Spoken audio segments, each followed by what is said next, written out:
Fraud check. When a fraudulent sports team or individual finally plays a worthy opponent and is exposed for being worse than they were supposed to be. It's a phrase that's become so overused it's worth about as much today as a wheelbarrow full of Reichsmarks. As soon as any high-level athlete has an off day, internet commenters are frothing at the cock to issue them with a fraud check. Nowadays, the internet is issuing more fraudulent checks than Bernie Madoff's accountant.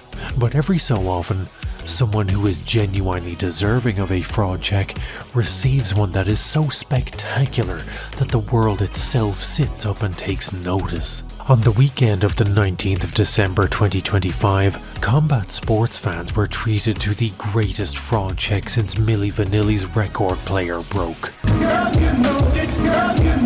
A schadenfreude check, if you will, as that weekend saw not one but two of the highest profile influencers on the planet exposed as so monumentally, so catastrophically fraudulent that their demise may have potentially killed the influencer boxing craze forever. This is Fraud Check. Is it fair to say that the greatest fraud check of all time happened on Saturday when Andrew Tate lost to Chase Damore? He's selling you some bullshit Girl Scout cookies, boy. Do you think you're gonna knock him out? I know it, yeah. It's already written. Where? In the history books, brother. I will knock out, defeat, and embarrass Anthony Joshua. Don't think you're gonna get in there and just knock me out easily. I'm a fucking idiot. You're wrong.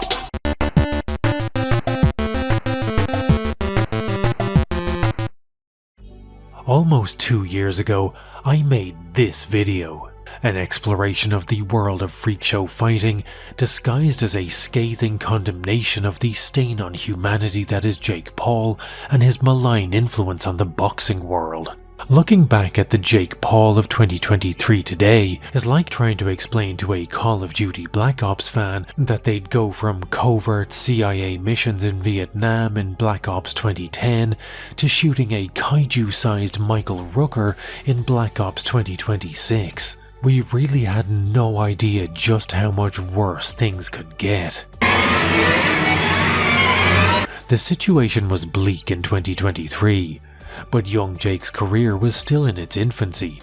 In February of that year, his most impressive wins were over a basketball player who had less business being in a boxing ring than the Fan Man, a guy who was fighting to pay for a hip replacement, and boxed as if his training camp consisted of eavesdropping on some people describing boxing to a blind person, and a win over Tyron Woodley, a man who treated his knockout power the same way I treat ammo in an FPS, by hoarding all of the most powerful stuff for a boss fight that never arrives. The video ended with Jake beating the half-a-century-old Anderson Silva, a fight that was more depressing to watch than a power slap marathon.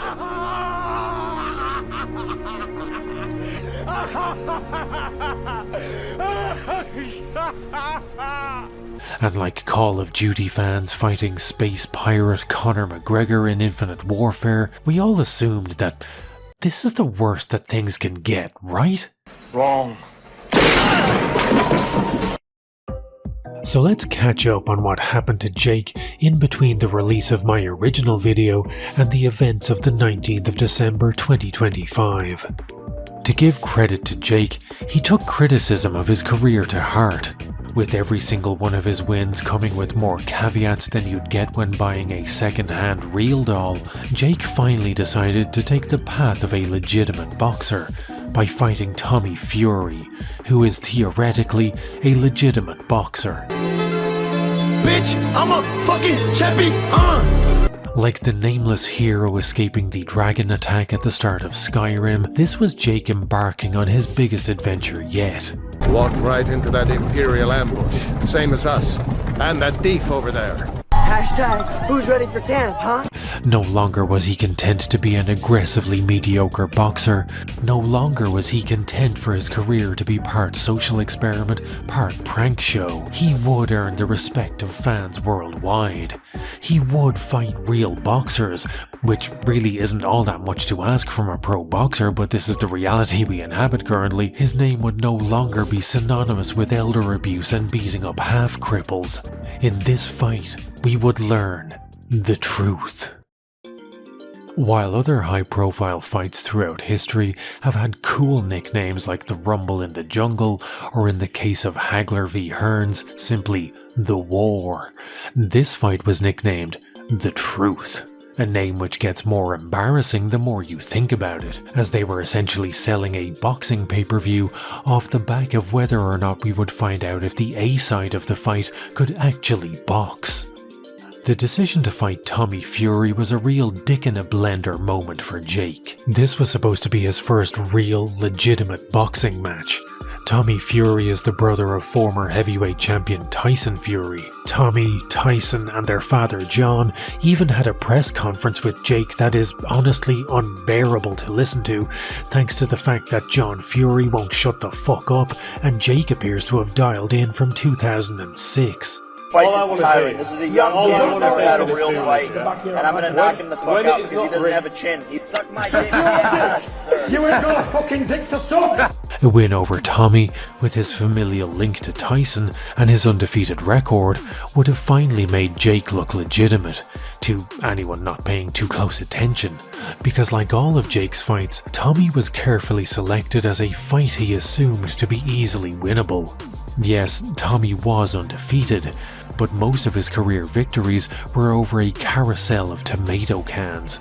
His resume included notable wins over Callum Ide, who is 0-37 and appears to have graduated from the Bob Sapp School for Performing Arts.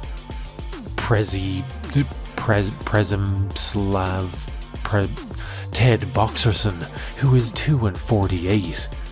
Gennady Krajewski, who is 1-75, and Yevgeny Andreevich, who is 10-113.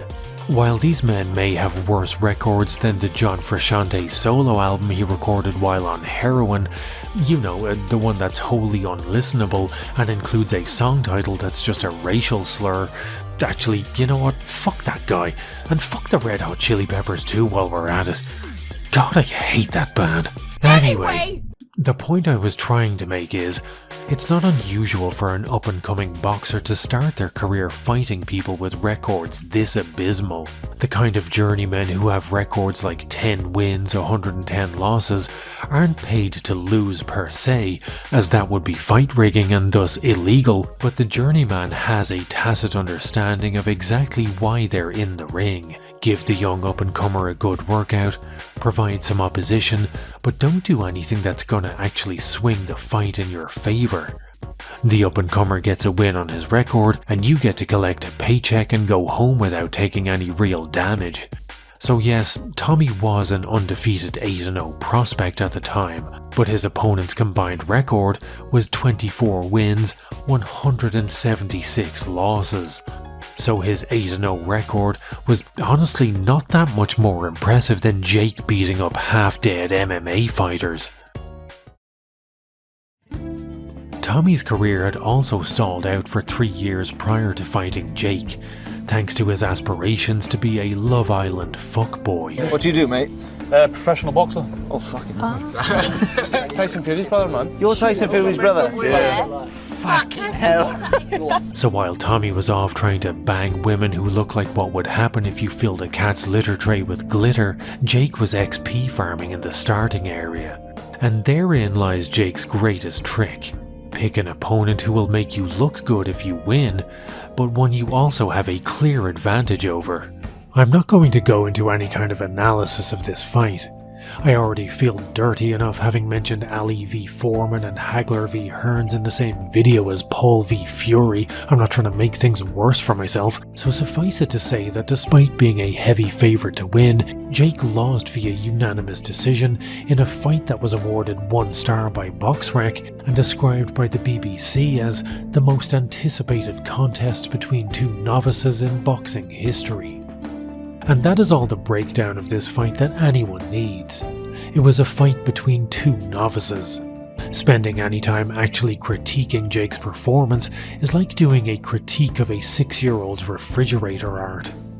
Regardless of the quality of the fight, Paul vs Fury managed to sell 800,000 pay-per-views, which only goes to show that Jake could sell trips to the deepest pits of hell and people would still buy them in the hopes that they might see him get singed. However, it is worth noting that these stats came from Paul's own MVP promotion, which means in reality it probably sold considerably less. Realistically, this was Jake's first genuine fraud check. Losing to an unranked fighter like Fury should have told us all we needed to know about his skill level, but the Fury fight tends to get overlooked, as a fraud check of a far greater magnitude lay in wait for Jake. After the Fury fight blew up in his face like an Acme cigar, Jake immediately reversed course, and in his pain and rage, he decided to punish boxing fans by unleashing a miasma of circus clown chicanery that would make Ready to Rumble boxing on the Dreamcast look like Raging Bull.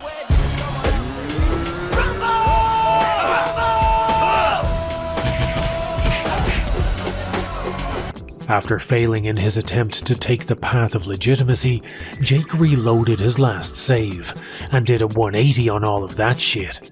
Jake said, "My last fight didn't end the way I wanted, but the result was the best thing that could have happened to my professional boxing aspirations."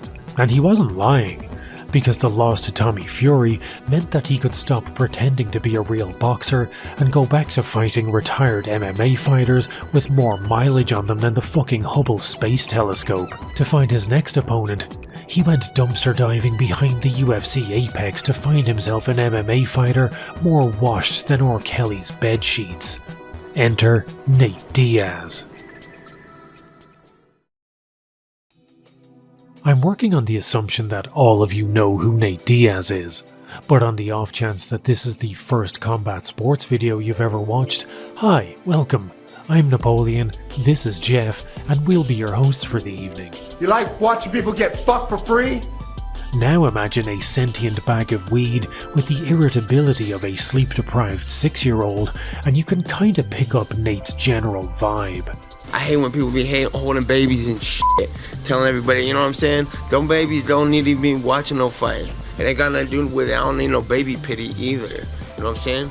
The reason I was off is because everybody sucked. There was nobody to fight. Fuck The Rock too, man. That motherfucker over here playing me. Nate is a generational talent when it comes to fighting in matches that have unlimited rounds or no time limit, but unfortunately, those things don't exist in the UFC, so we have to live in a world where Diaz is constrained by 3 or 5 5-minute rounds. Nate was another calculated pick by Jake. Both he and his brother Nick had always been fan favourites, but Nate truly earned superstar status after becoming the first man to defeat Conor McGregor and dropping one of the most iconic post-fight victory speeches of all time. How's that feel? With I don't need no baby pity either. He was also famous for being harder to knock out than the Headless Horseman. He had only been TKO'd once, and that was all the way back in 2013. Nate was like the Nokia 3310 of fighters, in that it would take an inhuman amount of effort to make him stop working. His fighting style was essentially that of when Homer Simpson became a boxer. Tank as much damage as humanly possible before knocking out your exhausted opponent. Nate was like a lightning rod for leg kicks, a homing beacon for hammer fists. But no matter how much damage he absorbed, no matter how bloodied his face became, he would somehow walk through it, flip you off, and then hit you with a 1-2 that set you on your ass. But despite his superstardom and inhuman toughness, Nate is... Well, I'm already dreading the comments I'm going to get for saying this, so I'll try and keep it diplomatic, but Nate is not as good a fighter as his fame might lead you to believe. His record is 21 wins, 13 losses, which is not great. For the majority of his career, he was considered to be a gatekeeper. I don't even know what the fuck that means. A solid fighter, but not one who would ever be champion. Even after his win over Conor, Nate still went on to rack up more losses than wins, going 2-3 in his next 5 fights. Post-Conor win, his highest profile fight was losing to Jorge Masvidal for the novelty weight world title. And as a brief aside, after retiring from MMA, Masvidal and Diaz would rematch in boxing in 2024, when both men were almost 40 years old. And as an example of MMA fighters doing boxing, it wasn't as bad as you might expect. I mean, it wasn't so much a display of the sweet science as it was the sour sorcery, but it was entertaining nonetheless. Yet despite all of this, Nate remained as popular as ever. All of this should help explain why Jake was eyeing him up like a Roblox YouTuber in a playground, because Nate ticked every box on Jake's fisting fetish list. Nate was 12 years older than Jake and had accrued more career damage than a Toyota Hilux. He was an MMA fighter who had never boxed professionally before. Nate's greatest strength was his jiu-jitsu, with 12 of his wins being via submission and only 5 by way of knockout, so a boxing match nullified his strongest weapons. He had also been retired for an entire year, unless backstage fights and choking out Logan Paul impersonators on the street can go on your professional record. He also fought a weight class below Jake, but a win over Nate would allow Jake to say, "I beat one of the biggest stars in MMA, one of the toughest men to ever set foot in the UFC." Pre-fight, Jake was already ceding this ground by calling Nate one of the most badass fighters of all time. And so it was that on Saturday, August 5th, 2023, Jake Paul and Nate Diaz faced off for the most lukewarmly anticipated fight of the weekend. Such was the aura around his supposedly uncrackable jaw and inexhaustible cardio that a not inconsiderable amount of fans were picking Nate to win in the later rounds. Odds makers weren't quite so sure, and Diaz opened as a massive betting underdog. True to form, at the press conference Nate did his best "I don't give a fuck about this stupid fight" shtick. And to really put on a show, because Texas obviously has crazy fight fans, so excited to put on a massive event. And the pre-signups. Is this man leaving? He said he's just going to the restroom and he'll be right back.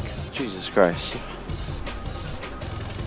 And proceeded to complain about how amateur hour this whole setup was. We should have 100 normal people in here. Oh, you mean the fans? Yeah, this is a sketch-ass press conference. Okay. Fucking rookie-ass press conference. Next time, let the whole place in this place be full. You know that you're the one putting on the event. Yeah, I do know, but you know, I thought maybe you would have it together by now. You're finding the big shows. So you're mad at your team? No.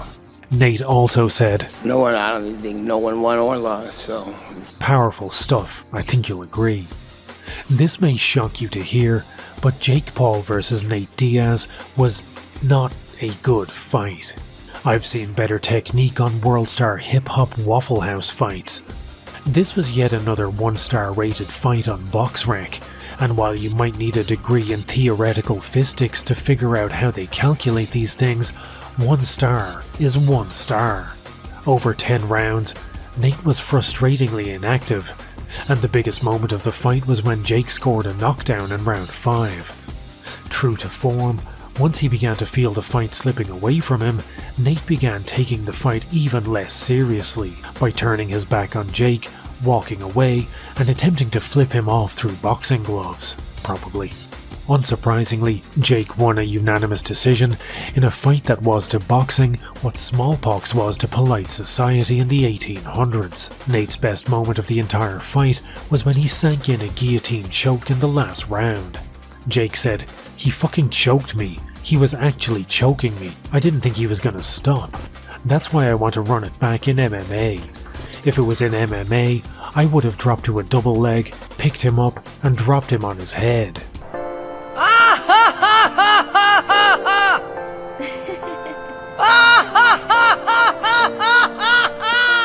But hold that sarcastic laugh for a second there, Titus, because while it may have seemed like Jake was just paying lip service to fighting Nate in MMA, at this point in his career, he was signed to alleged MMA promotion PFL.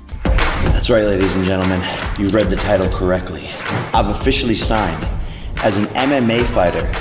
Jake had signed on with the PFL in 2023 in what was described as the most disruptive deal in combat sports. And personally, I would have argued that was the Reebok deal, but whatever. This was also around the time Jake was dropping Dana White diss tracks, so you knew he was serious about this MMA stuff. I was going to play some of the song for you, but Jake is naturally very protective of his musical catalogue, and copyright claimed the video when I tried, so instead I've actually done my own copyright-free cover version, so please enjoy.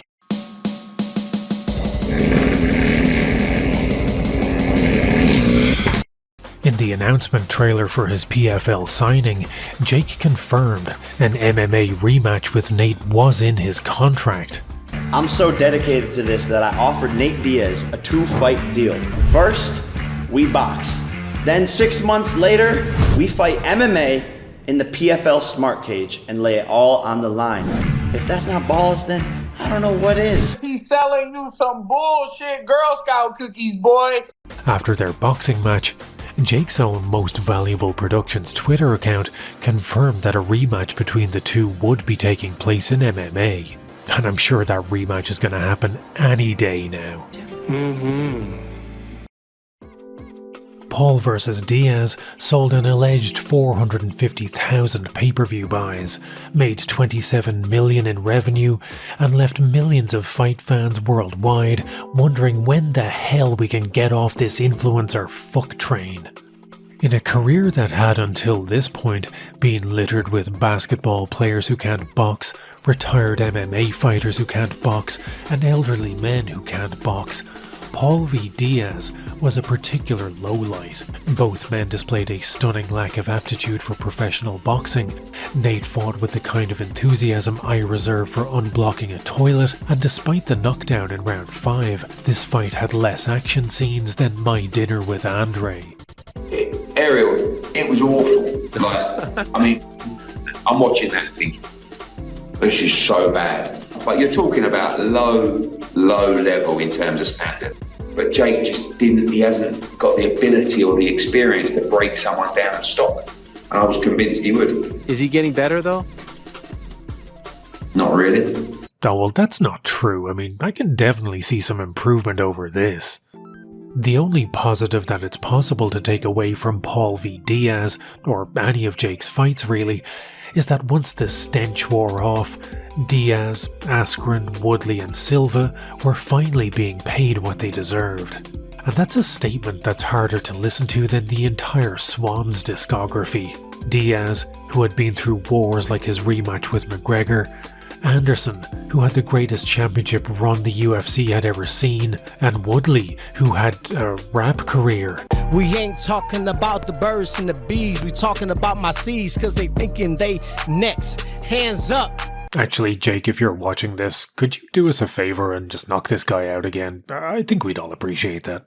All of these men had been underpaid by the UFC their entire careers and were now finally getting $1 million paydays thanks to the man who had once traumatized a toddler for clicks. It may be sobering to consider, but if nothing else, Jake's MMA pension scheme was getting these men paid. After the Diaz fight, Jake was feeling himself. Maybe beating a guy who isn't a boxer, was 12 years older than him and is a natural weight class below him, washed the taste of Tommy Fury's balls out of his mouth. Whatever the reason, after the win over Nate, Jake decided to restart his run at becoming a legitimate, respected boxer, even going so far as to, rather hilariously, claim that this was about building a legacy and becoming a world champion. all the influencer shit, the MMA shit is cool. It draws big pay-per-views. It's fun. It's super entertaining. There's more, shit talk. But none of that was really my goal. I generated $250 million in pay-per-view revenue, right? So that's cool. But money doesn't create legacy. And for me, this is my road to world champion, and it's about getting the experience under the bright lights to actually be able to compete at the highest level and to win and to do the unthinkable and to create one of the greatest sports stories in the history of sports, to go from Disney Channel to world champion in less than 6 years.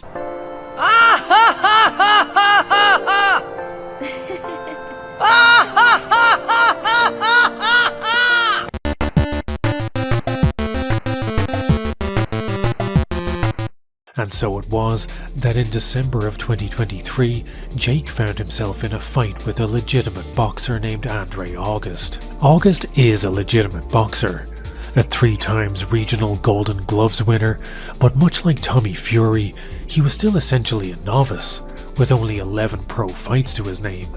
This was still a step up from Nate Diaz, however, as August was a boxer, wasn't middle-aged, although he was almost a decade older than Jake, and had a positive win-loss ratio of 10 wins, 1 loss, 1 draw. I'd be willing to bet that the majority of you have never even heard of this fight, and even if you have heard of it, you probably haven't seen it, because even in December of 2023, when this fight took place, most people had less awareness of it than they do of the fucking astral plane. Without a retired MMA fighter on the card, people were less hyped for this fight than they were for a new COVID strain. Not that Jake's fights ever really had hype, more of a lingering dread that someone you once loved was about to be publicly humiliated by a Disney kid turned grifter, but if there wasn't hype, there was certainly at least publicity. Paul vs. August, however, had less publicity than Banksy. It didn't help that Andre August was worse on the mic than Tito Ortiz. What's going to happen when you step in the ring? What do people need to know about you and your skills? December 15th. I see him December 15th. He's a man of few words. Jake won the fight with a knockout in round 1. About ducking down.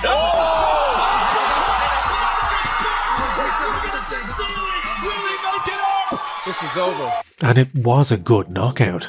A perfectly timed uppercut sent August on the lightless walk while Jake did a fucking TikTok dance or something.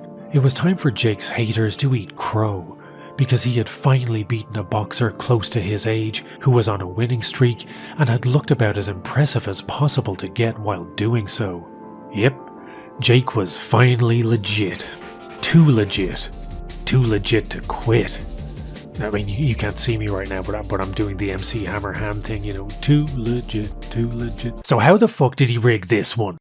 Andre August had been inactive since 2019, mostly down to the pandemic. He stopped fighting in November of 2019 and only returned in August of 2023. Prior to fighting Jake, Andre had only fought once in 4 years. In terms of skill, while August only had 1 loss on his record, that loss had been at the hands of a man with a record of 7 wins, 16 losses. And while August's opponents were of a higher caliber than Tommy Fury's, they weren't exactly world class either, with a combined win-loss ratio of 34 wins, 65 losses. August had only fought 3 men with winning records, and one of them was a man who was 1-0, the other 1-1. He also seemed kinda checked out at this point. Whether it was due to having the spotlight thrust upon him, I'm not sure, but his reluctance to say literally anything at the press conference and the fact that he deleted all his social media and retired after the loss kinda points to someone whose heart really wasn't in this. So while he was a professional boxer, in truth, August was as cherry-picked as any of Jake's retired MMA opponents. But look, this isn't supposed to be like a gotcha moment, because if you know boxing, you know that this is how all boxers start their careers. Even 20 fights into his career, Canelo fought a guy who had 5 wins, 17 losses. Again, the problem isn't so much Jake fighting bums, because in truth, fighting a 50-year-old Anderson Silva at the start of your career is probably a tougher prospect than fighting a journeyman boxer who is 1-10. The problem was more so that Jake was out here beating absolute bums and then calling for super fights with Canelo and selling pay-per-views for fights that were essentially the boxing equivalent of a white belt jiu-jitsu tournament. But fuck it, caveats aside, Jake had won a legitimate fight against legitimate competition and looked good doing so. No one could take that from him. But his attempt at legitimacy had cost him dearly in the economy that matters most to Jake, the attention economy. Nobody gave a lonely, lonesome shit about this fight. But how could that possibly be, I hear you wail, when this fight set records for having the highest ever live gate in Orlando, Florida? Ah yes, Orlando, the mecca of boxing. Paul vs. August took place in the function room of the Carib Royal Hotel, a space with the max capacity of 4,400 people. So selling out a show with a crowd only slightly bigger than the number of people who watched the live premiere of my Brock Lesnar video is not exactly something to be thrilled about. The Carib Royal Hotel is also famous for hosting the Moscone Cup, which is a World Championship 9-ball event. Not something I actually knew could exist at a championship level, but I guess you learn something new every day. This is a small-time regional event center. I mean, just look at the difference in crowd size between this and the Diaz fight. And this fight wasn't even a pay-per-view, it was free to anyone with a DAZN subscription. To give you an idea of how little interest there was in this fight, UFC 296 took place the same weekend as Paul vs. August, and if we compare Google Trends for both events, that minuscule blue bump is Paul vs. August, while that giant red spike that looks like Jake's hairline is UFC 296. Paul vs. August wasn't even an afterthought for fight fans that weekend.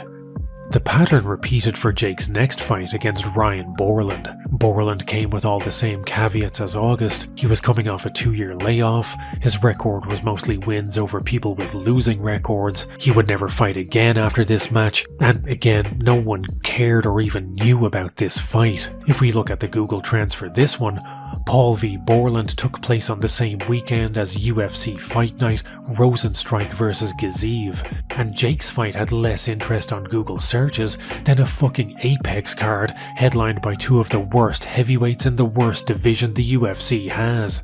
Around this time, I imagine Jake was coming to the stark realization that the path to boxing legitimacy comes with less glamour than a Slavic nunnery. Fighting unranked nobodies in tiny venues for the appreciation of a handful of drunks is about the best you can expect while on the come-up.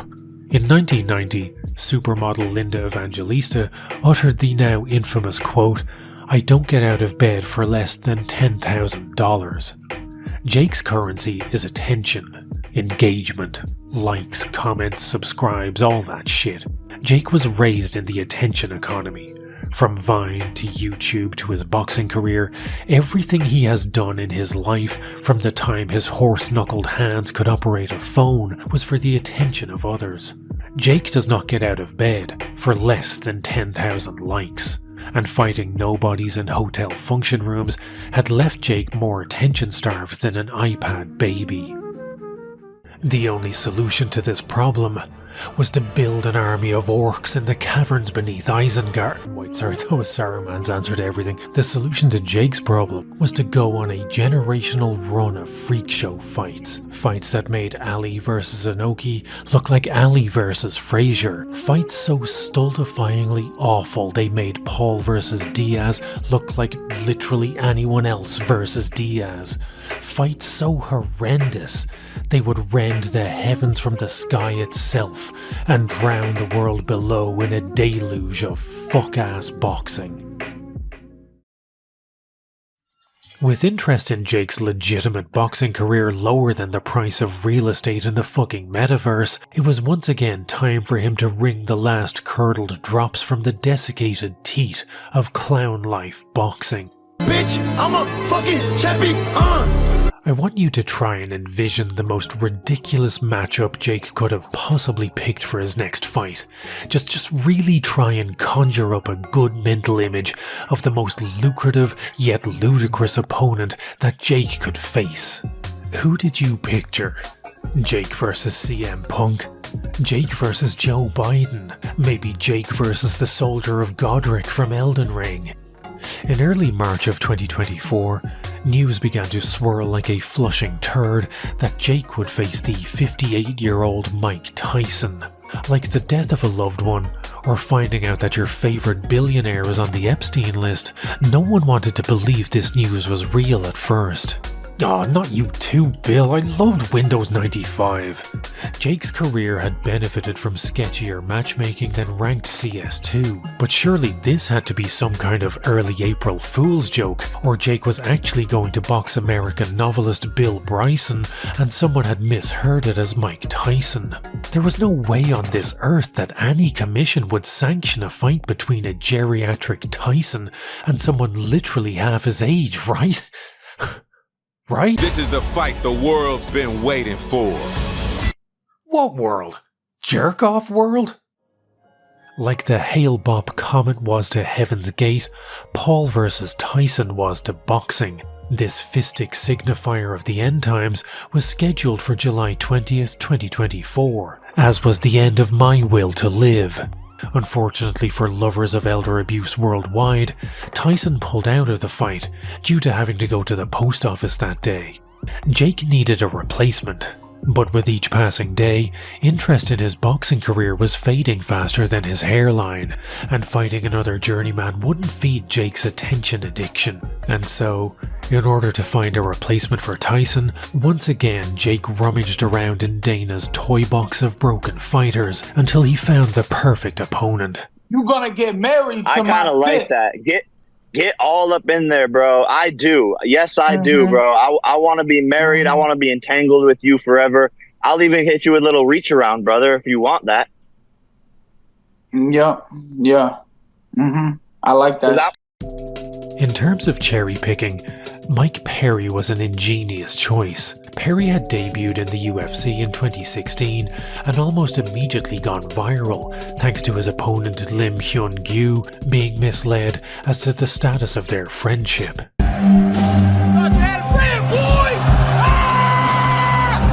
As it turns out, he did not have a friend. I'm going to be charitable and say that his run in the UFC was okay.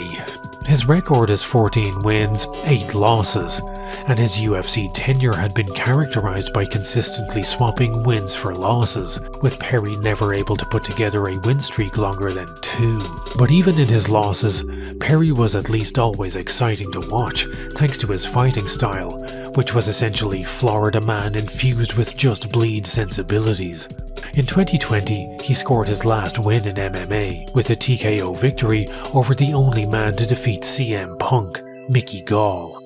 By this point in his career, Perry had also pulled a Diego Sanchez, in that he had fired all of his coaches and cornermen and replaced them with his woefully unqualified girlfriend, Latori Gonzalez. But while Diego Sanchez had lost every single fight with the Grima Wormtongue of MMA in his corner, whether by accident or design, Perry's girlfriend had managed to coach him to a victory over Gall. But the extensive fighting knowledge of Perry's girlfriend would not favour the Platinum one much longer, and after losing 2 straight fights he was cut from the UFC. Had this been the sum total of his fighting career, Jake would never have tapped him for his MMA pension scheme. A record of 15-8, coming off 2 losses in a row, and with 1 win in the last 4 years, didn't exactly give Jake much to work with, unlike the way he could spin a fight with Anderson or Diaz.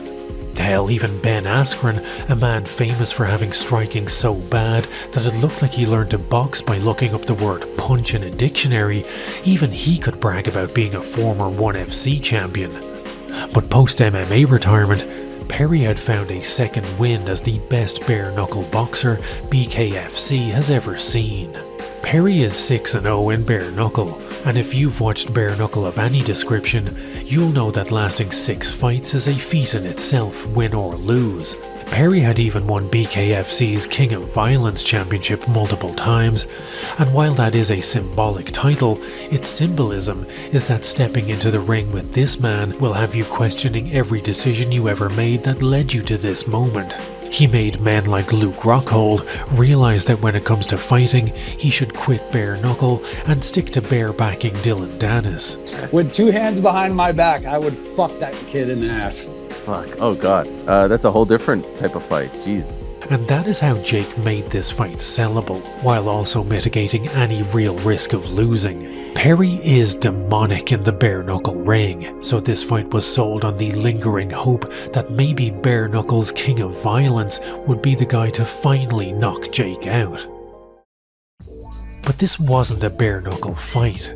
This was a standard boxing match, and Perry had only ever boxed professionally once in his life, all the way back in 2015, and had lost by knockout. Technically he'd boxed twice if you include his fight in Triad Combat, but that's a tri-cornered sideshow, so it doesn't count. So yet again, Jake had managed to finagle a fight in which he could paint his opponent as a brutal, violent savant, while on the other hand, completely hamstring him by making him give up the weapons that made him so successful in bare knuckle. Perry was also vastly undersized for this match. His weight class in MMA was 170 pounds, and for this fight with Paul, he would have to gain an extra 26 pounds to make cruiserweight. Even at that, Jake still outweighed him by 4 pounds at the weigh-in. You say your hands are bisexual. My hands are all types of sexual: trisexual, bisexual, asexual, pansexual. Well, that's what I meant you when can I get it said any that. way you want. Any way you want. Let's get married, bro. Get up all in my face. And I kind of would like it if you put your nuts in my mouth. I'm not even gonna lie. Why are we still here? Just to suffer. And so, on the 20th of July 2024, Jake and Perry faced off in a fight that was hotly anticipated by all the kids who hadn't yet unsubbed from Jake's YouTube once he stopped making prank videos and filming his dad having inappropriate relations with teenage girls. That actually happened. You can look it up. Anyway. What do you mean, anyway? Jake made his way to the ring in full gladiator cosplay and riding a chariot, which I guess was slightly cooler than how he arrived in the arena, which was in an oversized novelty shopping cart next to a dancing can of deodorant. Perry's game plan for this fight was twofold. Firstly, tank as many shots to the face as humanly possible, and secondly, somehow win. Unfortunately for Mike, he was only able to execute half of this game plan. Perry ate a monumental amount of jabs and was dropped twice, until he was finally TKO'd in the 6th round. Perry's fighting style of employing the face roll to block punches at least made the fight somewhat enjoyable, I guess. Mike's near masochistic willingness to eat punches certainly made the event more entertaining than anything Jake had taken part in so far. Post-fight, Jake once again made some hollow promises to run it back in bare knuckle or MMA. Thank you, bro. You're tough as fuck. Thank you. Hey, maybe we can do MMA or bare knuckle. I'll do it. All right. Tell me lies, tell me sweet little lies. But now that the Perry fight was over, the lurking horror in the hearts of all men awaited. Jake's own clown-fisted masterpiece, the unfathomable dread that his entire career had been leading up to, a calamitous, ruinous abhorrence to the world of combat sports. Because Jake Paul vs. Mike Tyson was set for November 15th, 2024. And this time, not even Mike's trip to the post office to buy stamps could stop it.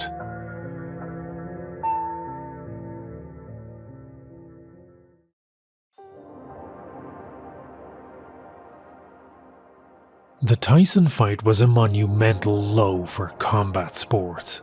As a fight fan, you become used to a certain level of carny-ass shit in your chosen sport. I've seen things you people wouldn't believe. I've seen the 170-pound Daiju Takase take on the 600-pound Emmanuel Yarborough. I've seen Gabby Garcia beat CTE into 50-year-old pro wrestling grandmother Yumiko Hotta. All those moments will be lost in time, like CTE in the brain. But Paul v. Tyson was the distilled essence of Sideshow. This was carnival combat perfected. Gabby beating up a grandmother was the kind of obscurity that the average person would never have seen or heard about. By contrast, 60 million people worldwide were set to be exposed to Paul v. Tyson. I had joked earlier that Paul v. Tyson was initially scrapped because that was the day Mike had to go to the post office. The real reason was that Tyson had an ulcer flare-up that led to him losing 26 pounds, vomiting blood, and quite literally shitting tar while on his way to the post office. Shitting tar might not be normal, but it is the kind of thing that happens to someone who is almost 60 years of age and struggling with a peptic ulcer. Tyson hadn't fought since 2005, when he quit on his stool against Irish boxer Kevin McBride. It's over! It's over! Kevin McBride is the winner! Mike Tyson quits on his stool! He's not coming out for the 7th round! It's all over! Kevin McBride has defeated Mike Tyson! The loss to McBride was particularly difficult to watch. Tyson was close to 40 years old at this point, had been fighting for over 2 decades, had lost 3 years of his prime while in prison for rape, and had survived a cocaine addiction that made McGregor look like a recreational user. Tyson did not belong in a boxing ring in 2005, a fact that was clearly evidenced by his performance and post-fight speech. Mike, first let's start with you. Did you want to continue? Well, I would like to continue, but I saw that I was getting beat on. I realized I don't think I have it anymore because I got the ability to stay in shape, but I don't got the fighting guts, I don't think, anymore. Did you feel as though you had it coming into the fight? No, I'm just fighting to take care of my bills, basically.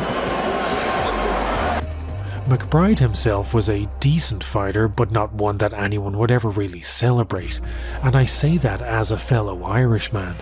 Normally, if an Irish athlete gets even a whiff of the big time, we'll trip over ourselves to erect statues to them. But you'd be hard-pressed to find anyone here nowadays who even remembers McBride. This was an embarrassing, final defeat for Tyson, and a retirement that was already years too late. Post-retirement, Mike would rehabilitate his image with book launches, tell-all documentaries, spoken word tours, podcast appearances and movie roles. In November of 2020, in the depths of the COVID pandemic and a worldwide entertainment drought, Mike would return to the ring for the first time since that night in 2005 to box Roy Jones Jr. in an exhibition match.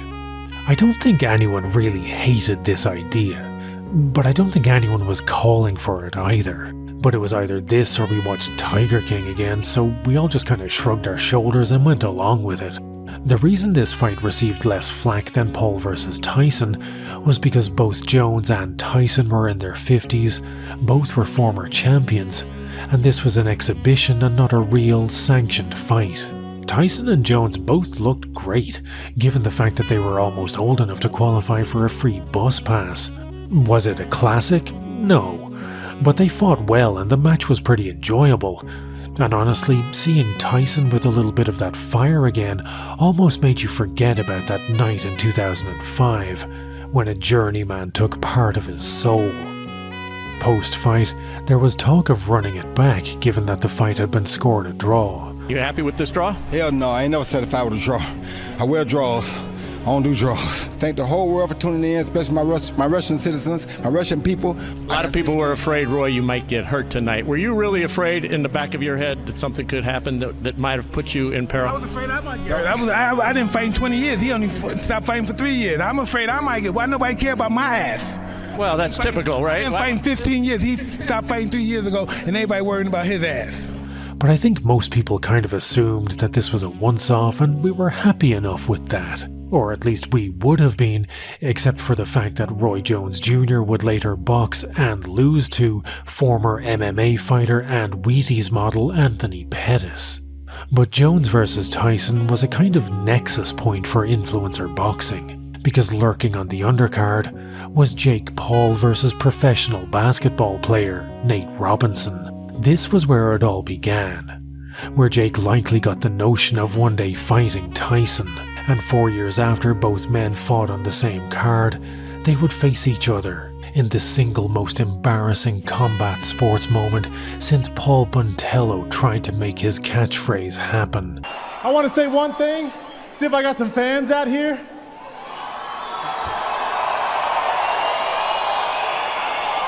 You ready? Here we go. Don't fear me. Come on, baby. Hey, you know, don't fear me, fear the consequences, baby. Fuck Jake Paul. Fuck Jake Paul.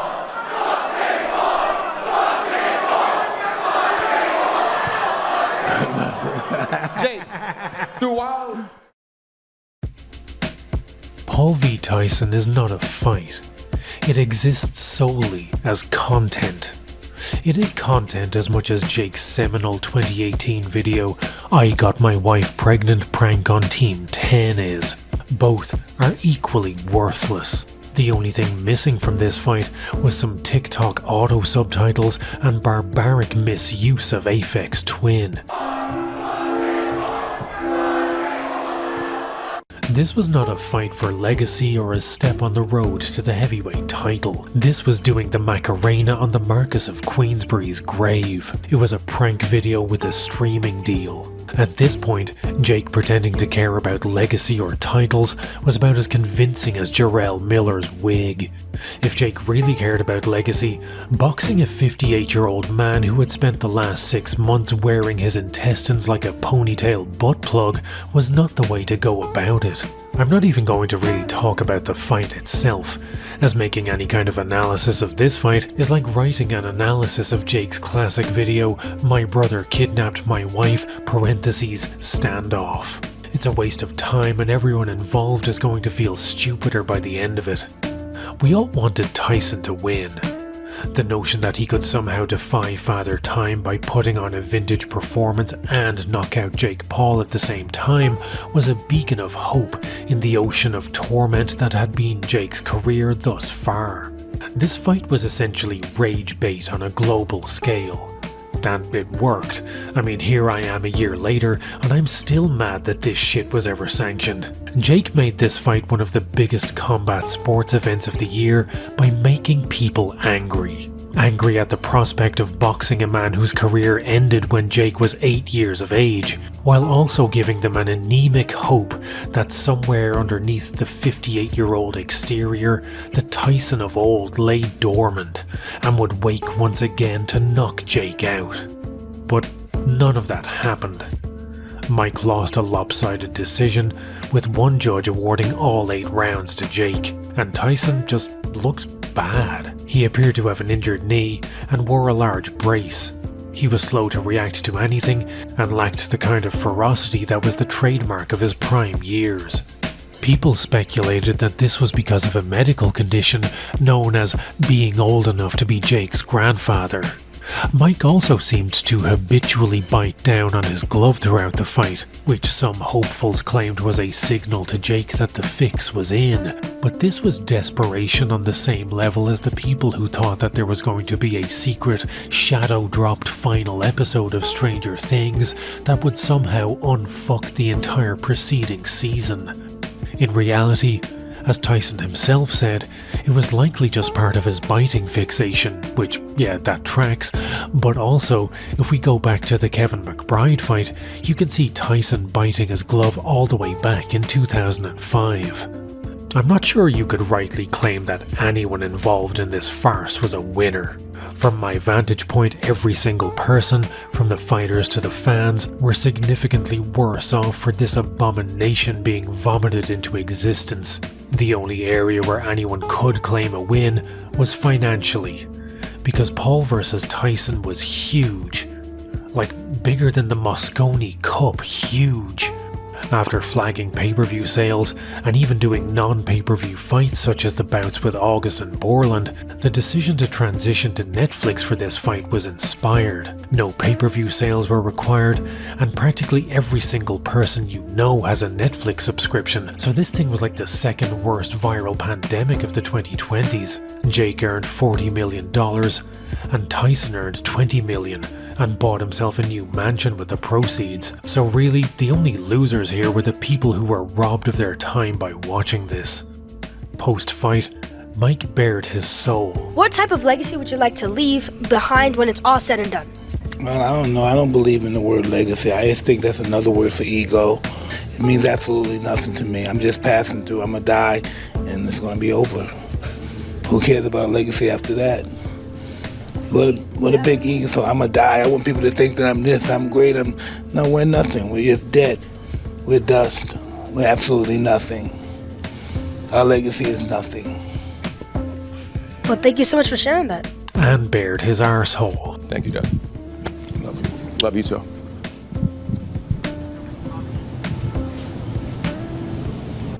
And look, while it is depressing that Tyson lost to Jake, like seeing Superman lose a fight to the Deep, we did at least get to see him flatline Mr. Beast by way of compensation. And to raise awareness, I'm going to take a punch from Mike Tyson. Whenever you're ready. Oh. Okay. It was the fight's on Netflix. Just. We've talked about a lot of bad combat sports at this point, so I'd like to briefly offer you a palate cleanser and talk about what I personally consider to be the most exciting MMA show around right now. MVP Productions presents Rousey vs. Carano. No, I'm just kidding. We all know that's a card that's going to bring shame upon the families of all involved. No, what I'd actually like to talk about is, as anyone who knows me can probably guess, Ryzen Fighting Federation. If you're like me, you've probably been feeling burned out on the UFC's product lately. At no point in my time in the MMA fandom can I remember a time like this, when the UFC are phoning it in so hard their product may as well be sponsored by Nokia. From the absolute disaster that is the heavyweight division, to the joke of a card they put together for the billionaire pool party at the White House, to the Apex card spam, and the fact that Dana is paying one boxer $15 million for a single fight, while his UFC superstars have to supplement their income with OnlyFans. Okay, so I'm not super mad about that, but it's hard to deny that the UFC has absolutely been in a decline of late. Ryzen is single-handedly keeping my love of MMA alive. Everything that's wrong about the current era of the UFC is what's right about Ryzen. The best still fight the best, no one's win streak is protected with layup fights, matchmakers prioritize exciting matches, the rule set favors action over humping, and the production value of even their smaller scale cards is like streaming pure dopamine. The best thing I can compare it to is Yakuza 0, a video game where every time you punch someone, money explodes out of them like a fountain. It's an incredible feeling, and that's what watching Ryzen feels like to me. Want to watch a 19-year-old soccer kick a former Bellator champion to the sunless realms? That's money! Want to watch a generational battle between the son of JMMA legend Kazushi Sakuraba versus the protege of his arch nemesis Vanderlei Silva? That's money! Want to see a man who is 16-0 with 16 finishes decimate his entire division from tit to toe? Money! Want to watch an event that doesn't have Mark Zuckerdork or Theo Von Hunger Gamesing it up cage side? That's also money! Giant cup noodles? Money, money, money! Ryzen 52 aired in March and was without doubt the best MMA show of the year so far, across any organisation, and for the rest of 2026 they're hosting a pay-per-view event every month. I'm lucky enough to have partnered with Ryzen to help promote their next event. Ryzen Landmark 13 is going down on April 12th. And if you want to watch Landmark 13, there's a link in the pinned comment to get the pay-per-view or a subscription to their streaming service, Ryzen.tv. I haven't even asked Ryzen for payment for this, because honestly I feel like the UFC has put MMA in such a negative light lately that when Ryzen reached out to me to ask would I like to promote their upcoming shows, I agreed immediately on principle, because I feel like getting the word out there about an MMA organisation that's actually passionate about their product is important. Hell, I didn't even ask for one of these dope-ass tracksuits, which in hindsight I probably should have, because I haven't seen drip like this since King in Tekken 3. So if anyone from Ryzen is watching this, I wear a size L, DM me and I'll send you my address. 2026 is shaping up to be the best year yet for Ryzen. and for a longtime fan like myself, it's a dream come true to be affiliated with them even in this small a capacity. No longer will we accept Apex slop cards. No longer will we accept the billionaire class TKO and shitification of our sport. The revolution starts here. All of this leads us to the events of December 19th, 2025. Well, not quite, as we did have one brief pit stop before then, in which Jake boxed Julio Cesar Chavez Jr. So let's all play a game of Jake Paul opponent bingo and see which of these ailments applied to Chavez Jr. If you had picked all of the above, then congrats, you win a lifetime supply of depression. At one point in time, Chavez Jr. had been tipped for greatness, that point in time being 2012, and his fight with Sergio Martinez. This was the biggest fight of his career thus far, and a win over Martinez would have set Chavez Jr. on the road to greatness, but a lack of discipline had always been a particular weakness of his. In one infamous clip filmed while he was preparing for the biggest fight of his life, his father and coaches can be seen studying tape and preparing a game plan, while Chavez Jr. just strolls around in his underwear eating cereal and looking decidedly uninterested. Chavez Jr. would lose the fight, and from that point onwards, his career would enter freefall. Losses began to pile up, and mental health issues and drug abuse would see his once promising career lie in ruins. All of which made him a perfect opponent for Jake Paul. On Saturday night, live on DAZN pay-per-view, two of the biggest names in boxing will square off when Jake Paul takes on former world champion Julio Cesar Chavez Jr. He's selling you some bullshit Girl Scout cookies, boy. Paul won a decision in a genuinely awful fight. Chavez Jr. fought like he had never fought before, in that he looked like someone who had never fought before. In the first 5 rounds alone, he landed 9 punches. In round 1, he landed 0. Post-fight, he was extradited to Mexico to stand trial on charges of being a henchman for the Sinaloa cartel, so yeah, more A+ matchmaking from Jake's team there. After the global reach of Paul v Tyson, this fight was a return to the lack of interest seen in Jake's journeyman fights. Pay-per-view sales weren't reported, though they were rumoured to be under 30,000. Jake's team boasted that the fight had the highest live gate of all time for an event held at the Anaheim Honda Center, until it was pointed out to them that they had actually been outsold by UFC 59 all the way back in 2006. Bitch, I'm a fucking champion. Cool. I feel like at this point, Jake had to have known that the sand in the hourglass of his boxing career was rapidly dwindling. To go from Netflix and 40 million to a DAZN pay-per-view bought by vastly less people than I have subscribers and a purse smaller than the average UFC fighters had to be one hell of a come down. Fighting Tyson was the apex of carnival stunts. When you've just beaten a 58-year-old man who last fought when the PlayStation 2 was still the dominant console and has just spent months turning his toilet bowl into a tar pit, the well of joke fights has run dry. But conversely, nobody wanted to pay to watch him climb the ladder of journeymen either. I mean, if people want to watch bad amateur boxing, Dana's new promotion has that market well and truly cornered. With nowhere to go in the world of freak show fights, and less interest in his legitimate boxing matches than there was for a Morbius sequel, there was only one option left for Jake. The one thing we had yet to see from his career.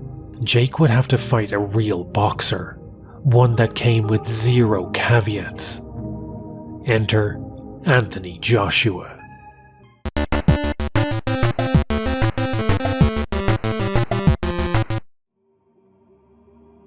In 2026, heavyweight MMA is in its worst iteration since the dark days of the mid-2000s, when Andrei Arlovski and Tim Sylvia passed the title back and forth between them like it was a live hand grenade.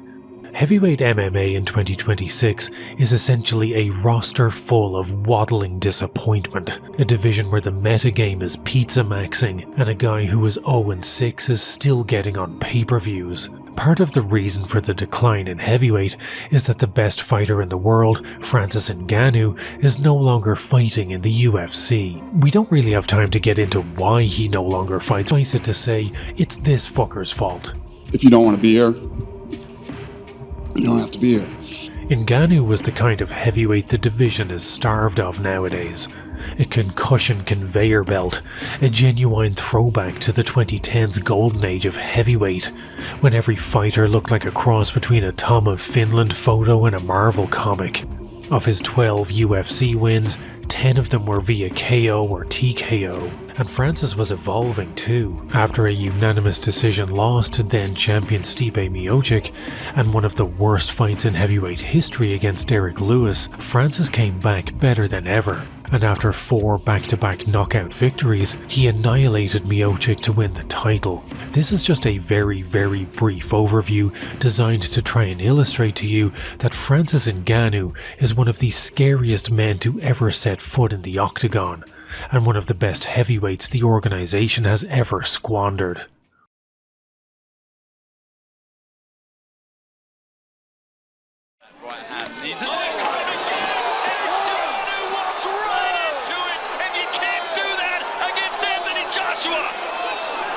He's hurt, badly hurt. He's up. Let's see if Anthony Joshua can dispose of the MMA champion. It is lights out. Wow. Anthony Joshua.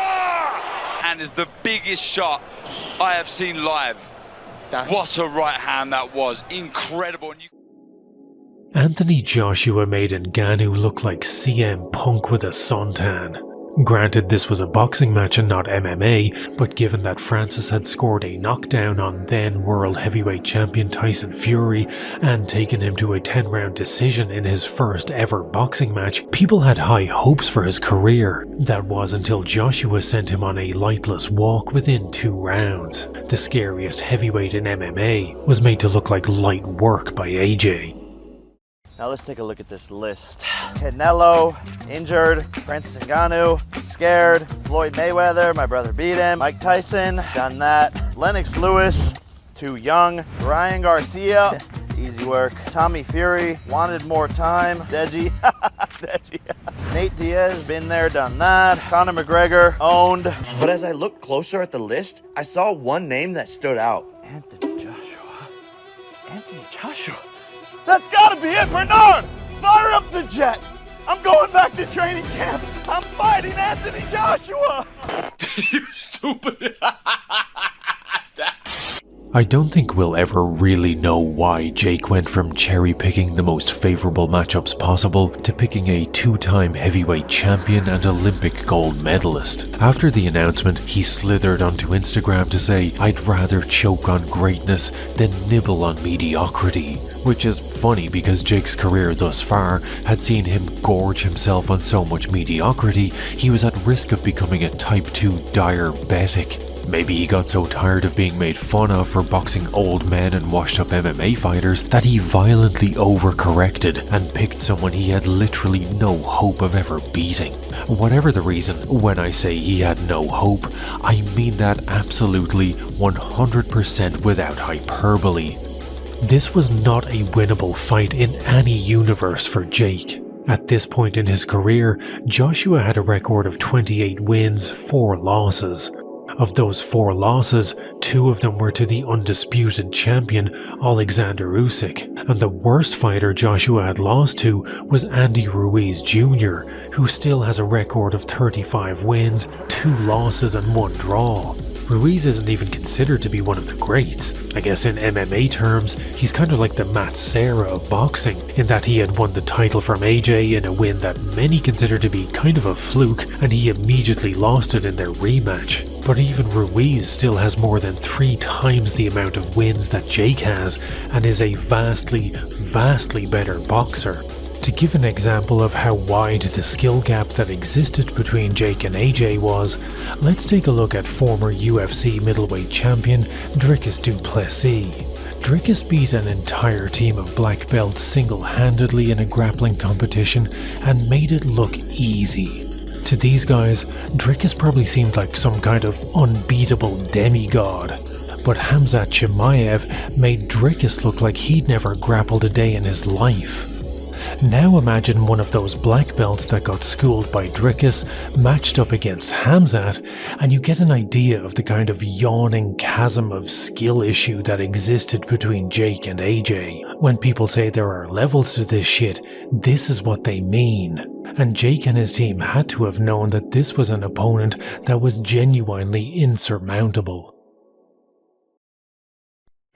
Jake had always had an overabundance of confidence going into fights, possibly due to a fistic Dunning-Kruger effect, but whether against journeymen or retired MMA fighters, I feel like that confidence was real.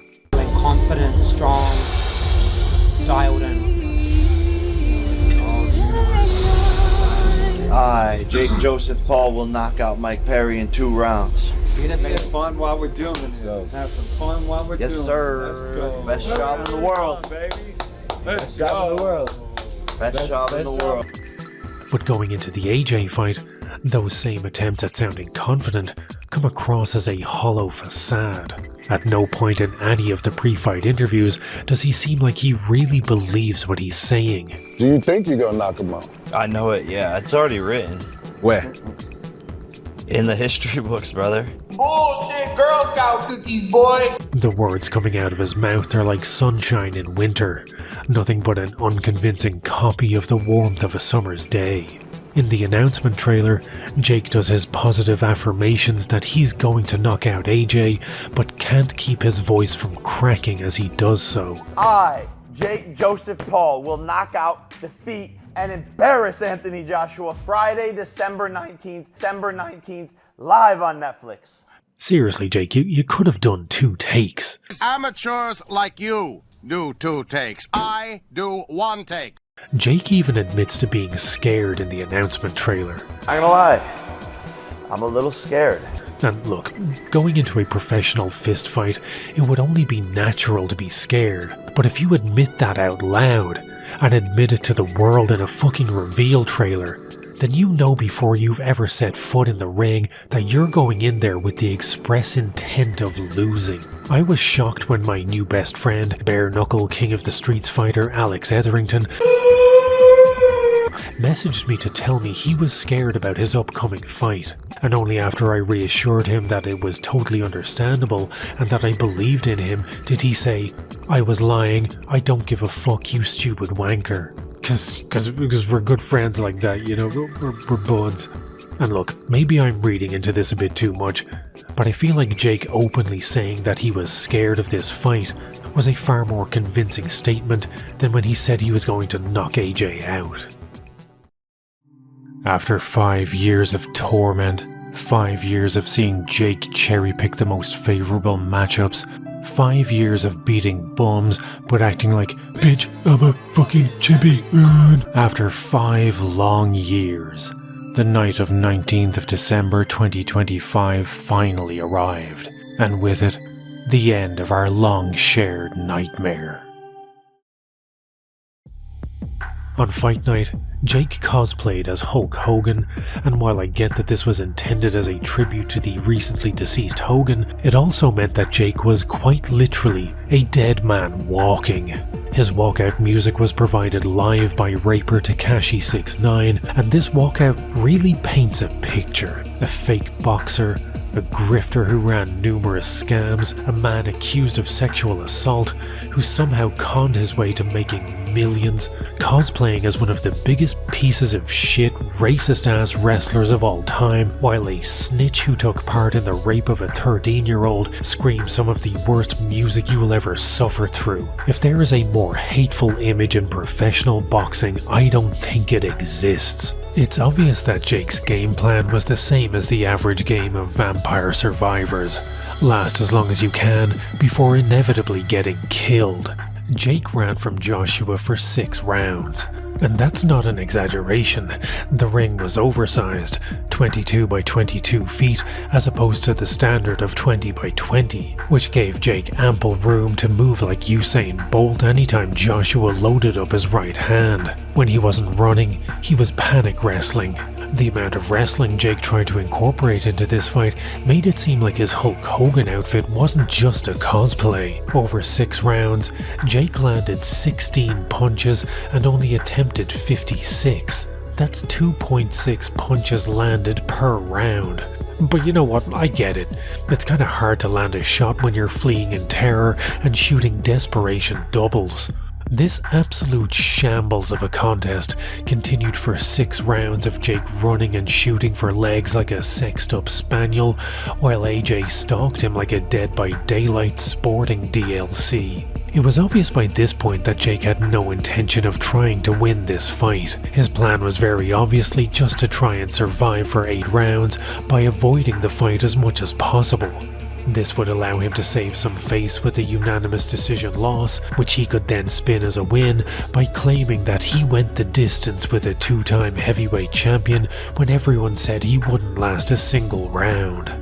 The 2020s have, for the most part, been the single worst decade I can remember existing through, so it would have been very much on brand for this most heinous of decades if Jake had scampered his way to a decision loss and called it a win, and for the majority of those 6 rounds, honestly it kinda seemed like that was the direction it was heading in, until AJ ended half a decade's worth of suffering in a fistic detonation of pure catharsis. I'm not sure I can accurately put into words how it felt upon seeing this, so I'm just going to ask a creator named Placeboing and Tates from Final Fantasy to help me out on this one last time.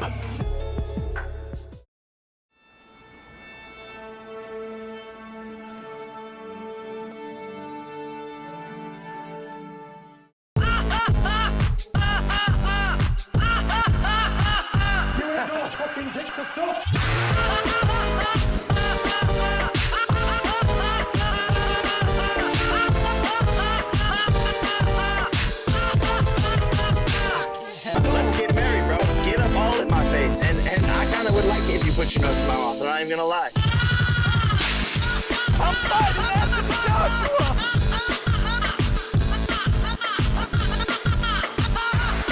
I'm fighting Anthony Joshua!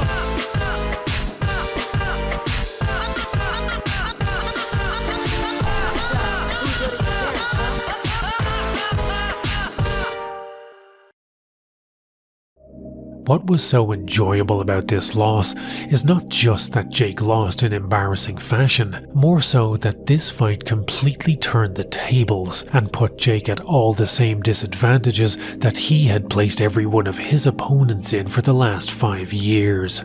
In the greatest role reversal since the invention of pegging, Jake's opponent had enjoyed every conceivable advantage.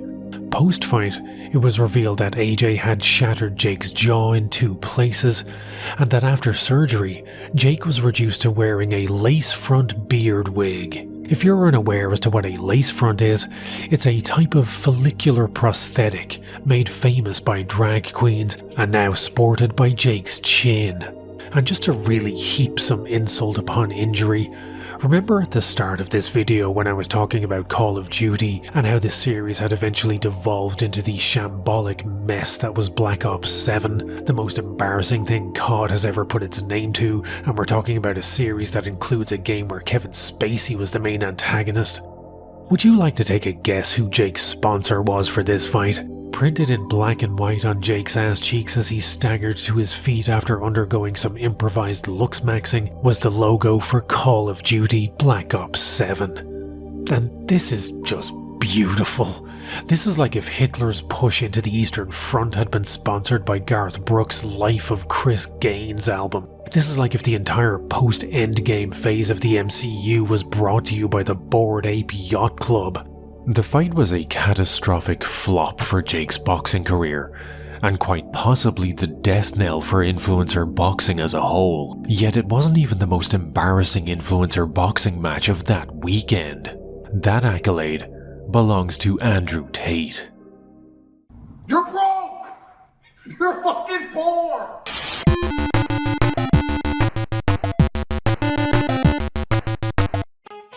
Andrew Tate. You don't need me to explain who Tate is to you. I'm sure by now he's slithered his way into your life uninvited in some manner, whether via a TikTok, a YouTube short, a police mugshot, or, God forbid, maybe you know someone who actually likes the guy. Maybe you were exposed to him via his martial arts / Zen philosophy, Tate Shin Kai, which is apparently a real thing. And look, this video is already way too long, and I really didn't even want to talk about Tate all that much, but I feel like I'd be doing you a disservice if I didn't briefly introduce you to Tate Shin Kai and the Top G's 1,000-year-long mystical adventures with Master Po atop the Wudan Mountain. Along with my poetry, I have retreated to a magical land of Wudan Mountain, where I have lived for centuries of human time, learning forbidden arts. Alright, calm down, Ishida Quim. Tate has an entire section of his website dedicated to the Tales of Wudan, complete with mandatory AI slop artwork. I'm not claiming to be an expert on this stuff, but I may be the only person in history to read both The Amorous Adventures of Ishida Kim and The Secret Man. So I know a thing or two when it comes to bad martial arts auto fanfics. I can say with a high degree of confidence that this shit makes Ishida Kim look like Stephen King. I'm assuming this sub-ChatGPT drivel was meant to make Tate look like a wise and benevolent badass kung fu master, but almost every story involves Tate getting bitched out by Master Po. Tate bursts into tears because Po yells at him. Tate becomes the MVP all-star of incels after Master Po convinces him to remain maidenless for 1,000 years. Tate bursts into tears because he sees the moon. The Top G bursts into tears because he's bad at picking flowers. Tate bursts into tears because he can't figure out how to light a candle. Tate and Master Po both burst into tears because Tate accidentally kills a butterfly. And I think Wudan authorities might need to do a wellness check on Po because he appears to be coming down with Alzheimer's, based on the fact that almost every story ends with Tate being promoted to Zen Master. I don't know how many times it's possible to reach enlightenment, but Tate seems to do it more frequently than he cries. The easiest way to tell that all this is complete bullshit is because at no point in the story does Tate try and sex traffic this water nymph. If this white devil nonsense came from someone like Frank Dukes, it wouldn't raise an eyebrow, because this is exactly the kind of shit you'd expect from the child ninja prodigy. But coming from the one true alpha male, the toppest of G's, reading stories about Tate crying because he can't pick enough flowers to make his Zen daddy happy, knowing that this was written by a man who claims the best way to get someone to sleep with you is to threaten them with a machete before choking them, is such tonal whiplash that each story should come with a fucking neck brace. Anyway, my first exposure to Tate was in the form of that Idris Elba vanity project, where he made a series following his path to having an amateur kickboxing match and brought in Tate as a sparring partner. A lot of people think fighting is a game for tough guys, and I actually disagree. I think it's for smart people, intelligent people. If you're clever and you don't get hit, it's very difficult to lose a fight. As introductions to Tate go, it was probably the least offensive one you could get, because he didn't get much screen time, therefore wasn't able to yell at me that I'm a broke beta cook, or that all women secretly desire to be drop-kicked out of a window, or whatever hateful shit he's spouting this week for clicks. Unfortunately for the rest of you, your introduction to Tate may not have been quite so innocuous. I know women because I've made a lot of money for women. Let me tell you something. I've been attacked plenty of times, and I've talked about this in another video already, but they are absolutely feeble. Even with a knife, they're useless. They ain't ready for the big man slap. I got a big hand. I'll bust their jaw with the bottom of my hand, and the top of their head will feel the sting from the fingers, like the whole boom. Maybe you heard about him via his high-profile sex trafficking case. Maybe it was him who broke the news to you that you're gay because you've had sex that didn't result in pregnancy. However you heard of him, Even minimal Tate exposure will leave the average person with malignant knowledge tumors. And while you may not need me to explain who he is, I mean he's probably the reason at least one woman in your life has turned gay, what you may need a primer on is Tate's combat career. Andrew Cobra Tate, multiple time world champion kickboxer, multiple time high level fighter. Because a surprising amount of people seemed genuinely shocked that multiple-time high-level fighter Andrew Tate lost a fight to what appears to be a man who had never fought before, trying to explain what boxing is via interpretive dance. Tate's kickboxing career is like the lost city of Atlantis. Both are shrouded in fucking mystery. The commonly touted record is that Tate has 85 professional fights, comprising of 76 wins, 9 losses. And that sounds pretty impressive. 76 wins in anything is worth bragging about, but in a sport like kickboxing, I'd be so proud of a record like that, I'd get it tattooed on my forehead. But it's strange because when I look up Tate's record, I can't find these mythical 86 fights anywhere. I can only find 32 fights on his Wikipedia and 31 on Tapology. The only article that I can find that even attempts to give a source for the number of 76 and 9 is this one from alleged newspaper The Sun, which cites this article from Sportskeeda as its source for the 76 and 9 figure. But this article doesn't even mention 76 and 9. It says his record is 43 and 9. I've seen others claim that the 43 and 9 is Tate's record in verified fights, but even that doesn't really add up, as Tapology is the most reliable record keeper for Tate's fights, and it only lists 31 wins, 7 losses. 32 if we give him the benefit of the doubt over this match that's labelled as unknown result. And despite Wikipedia only listing 32 wins and 8 losses, for some reason it still says his record is 76 and 9. Hell, even Tate's own claim of having 4 world titles comes into question, as Wikipedia shows he won 5 titles. 1 in Infusion, 1 in IKF, and 3 in ISKA. In my entire history of writing about combat sports, I have never come across a fighter with such a wildly fluctuating win-loss record. This is a bigger red flag than the one that flew over the Reichstag in 1945. But look, none of this really matters, because Tate is a 4-time world kickboxing champion. That's indisputable. Tate collects world championships like Rob Zombie says, yeah.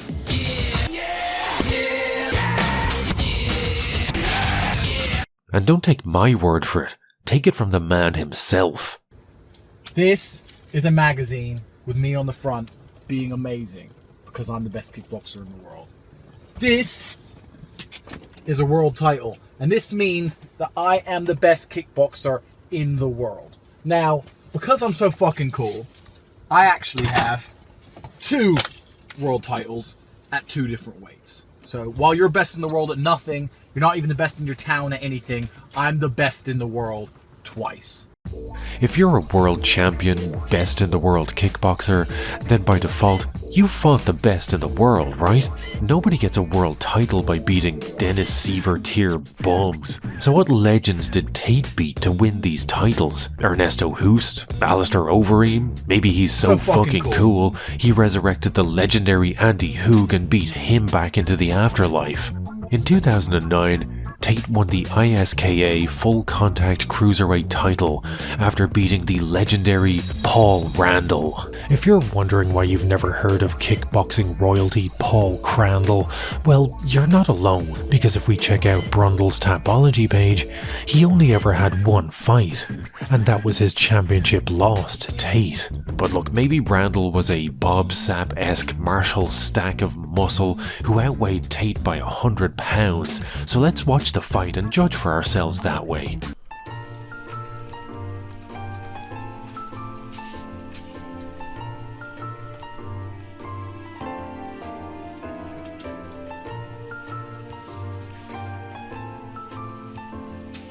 Okay, so there's absolutely no footage of this World Championship fight available anywhere. That's also a bit strange, but whatever, this was 2009.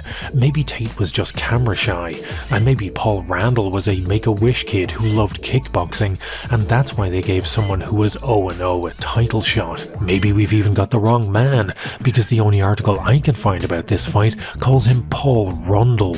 In September of 2009, Tate won his second World Championship when he fought a man named Daniel Hughes. This was for the IKF Full Contact Cruiserweight title, and they don't just hand those out to anyone. Shit, okay, maybe they do. Daniel also only has one fight on his record, which just happened to be against Andrew Tate. In 2011, Tate won his third world title, the ISKA Full Contact Heavyweight title, when he beat Jean-Luc Benoit, a man who sounds like a Star Trek character whose family should definitely consider hiding his phaser. If we look at Benoit's record, this is the vindication for Tate. See, Benoit doesn't just have one fight against Tate like those other bums, he has 3 whole fights on his record, and all of them are against Andrew Tate. Although to give Benoit some credit, he did win one of those fights, so he is by default the toughest title challenger Tate had ever faced by this point. 3 of Andrew's 4 titles were won by deflowering, pristine, virginal fighters who had never set foot in the ring before or since their meeting with Tate. His 4th win, for the organisation called Infusion, is the only one in which his opponent, a man named Wendell Roach, had any kind of experience. But I kinda get the feeling that this man's record might actually look better if he had only fought Tate. Wendell Roach is the owner of 12 wins, 19 losses. I think at this point the sane-minded among us can all agree that when it comes to Tate's claim of being a 4-time world championship kickboxer, this shit is sketchier than Indiana Jones' Notebook. When it comes to kickboxing, the organisation in which Tate won 3 of his 4 titles is called ISKA, or the International Sport Kickboxing Association. ISKA is pretty much the bottom rung on the kickboxing ladder. And that isn't me shitting on ISKA to make Tate look bad. Pretty much any kickboxer you can find will tell you the same. ISKA is like a gateway drug to real kickboxing organisations. It is a semi-pro organisation, originally founded as the International Sport Karate Association before expanding into kickboxing. It is sometimes derisively referred to as long pants kickboxing, as practitioners wear those shiny pants to denote the fact that they still think it's the 1980s and they're not allowed throw kicks below the waist. This restrictive rule set means that anyone who is serious about a career in kickboxing will generally avoid ISKA, or maybe have a handful of fights at most under that rule set before graduating to something more serious like Muay Thai or K1. In the world of kickboxing, there really are only 2 organisations that anyone cares about: K1 and Glory. If you can call yourself a champion in either of those organisations, you are unquestionably as legitimate as it gets. Both organisations have played host to fighters like Crow Cop, Badr Hari, Andy Hoog, Remy Bonjasky, Ernesto Hoost, certified legends of kickboxing. Conversely, I think most people would struggle to name a single ISKA champion who isn't Andrew Tate. In a post-fight speech after defeating yet another man who was 0-0, Tate claimed that he had fought in Glory. I used to fight for, along with RXF, he used to fight for Glory and some other big boys. But there is no record anywhere of him ever setting foot in that organisation, so I'm going to assume he meant he was fighting for the metaphorical glory of beating yet another debutant. Around now, Tate fanboys will be choking their non-existent girlfriends in anger, desperate to point out that Tate did actually fight in K1. And they're right, he had one fight in K1 back in 2015, so maybe he is an elite level fighter after all. But what about his opponent? Would you like to take a guess as to what his record is? Would it shock you to your very core? Would it shatter your belief system into dust to find out that Tate's opponent in K1, a man named Liang Ling, has a record of 0 wins, 1 loss, and the only man he ever fought is Andrew Tate? In fact, If we go through all of Tate's verified fights, amateur and pro, here are all the people who have only ever fought him. Lee Whitfield, Ollie Green, Stephen Walmsley, Scott Jenkinson, Vincent Petitjean, Joe McGovern, Laszlo Sabo, Cyril Vetter, Cosmin Linguar, Liang Ling, Paul Brundle, Jean-Luc Benoit, Scott Gibson, Luke Sainz, William Morley, and Daniel Hughes.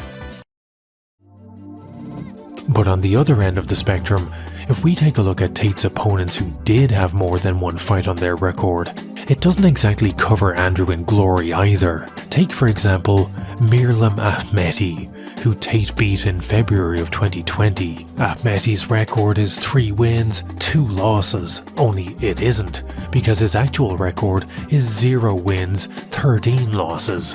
Ahmeti's record is so suspect that he has a warning on his Tapology page that states has purposely participated in bouts with no reasonable path to victory, displayed a lack of competitive effort, and is unjustifiably matched against far more skilled opponents. Essentially, Ahmeti is a turbo can. Another fighter who had more than just one bout on his record is David Radev. Radev has a record of 13 wins, 21 losses. When he and Tate fought, Radev was on a 7-fight losing streak and had never won a fight.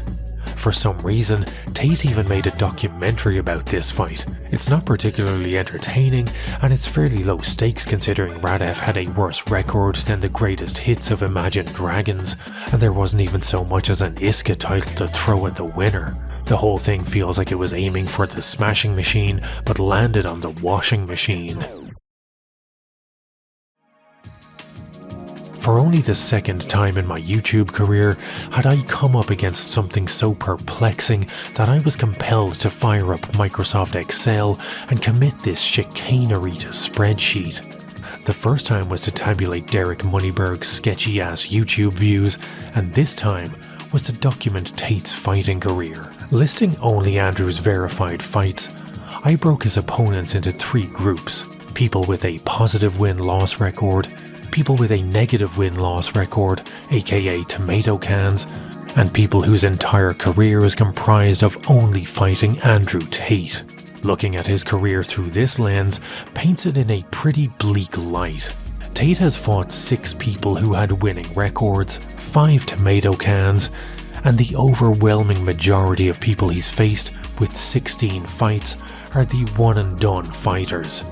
Again, I have to stress the fact that in all my years of writing about fighters, I have never seen a record that looks this suspicious. I mean, I know Tate values virginity and purity in women, but I didn't think he required it in his fighting partners too. All of this begs the question, does Tate have any legitimate wins on his record? He won 4 of the 6 fights against fighters who had a positive win-loss ratio, and in his amateur days he actually got a win over Ultimate Fighter contestant and UFC fighter Luke Barnett. He has a win over a man named Jamie Bates, who is currently signed to Glory and has a record of 27 wins, 7 losses and 1 draw. So to give him his credit, Tate does have a few legitimate wins, but in the rare occasion that he fought actual high-level talent, he lost. Infusion is probably the highest level of kickboxing that Tate has ever competed in. It's a Dutch promotion that is probably a step below something like Glory or K1, but a step above ISCA. There, he fought a man named Francie Gray, and Gray has a record of 34 wins and 8 losses across Muay Thai and kickboxing. You can see for yourself how this worked out for Andrew. Distribution can stop that clinch work, so needing the head there. First 8 count, he's only down 1, we've got 30 seconds left, is he down? See if he's going to make this, he's going to make this count. So that's it, he's out, he's out.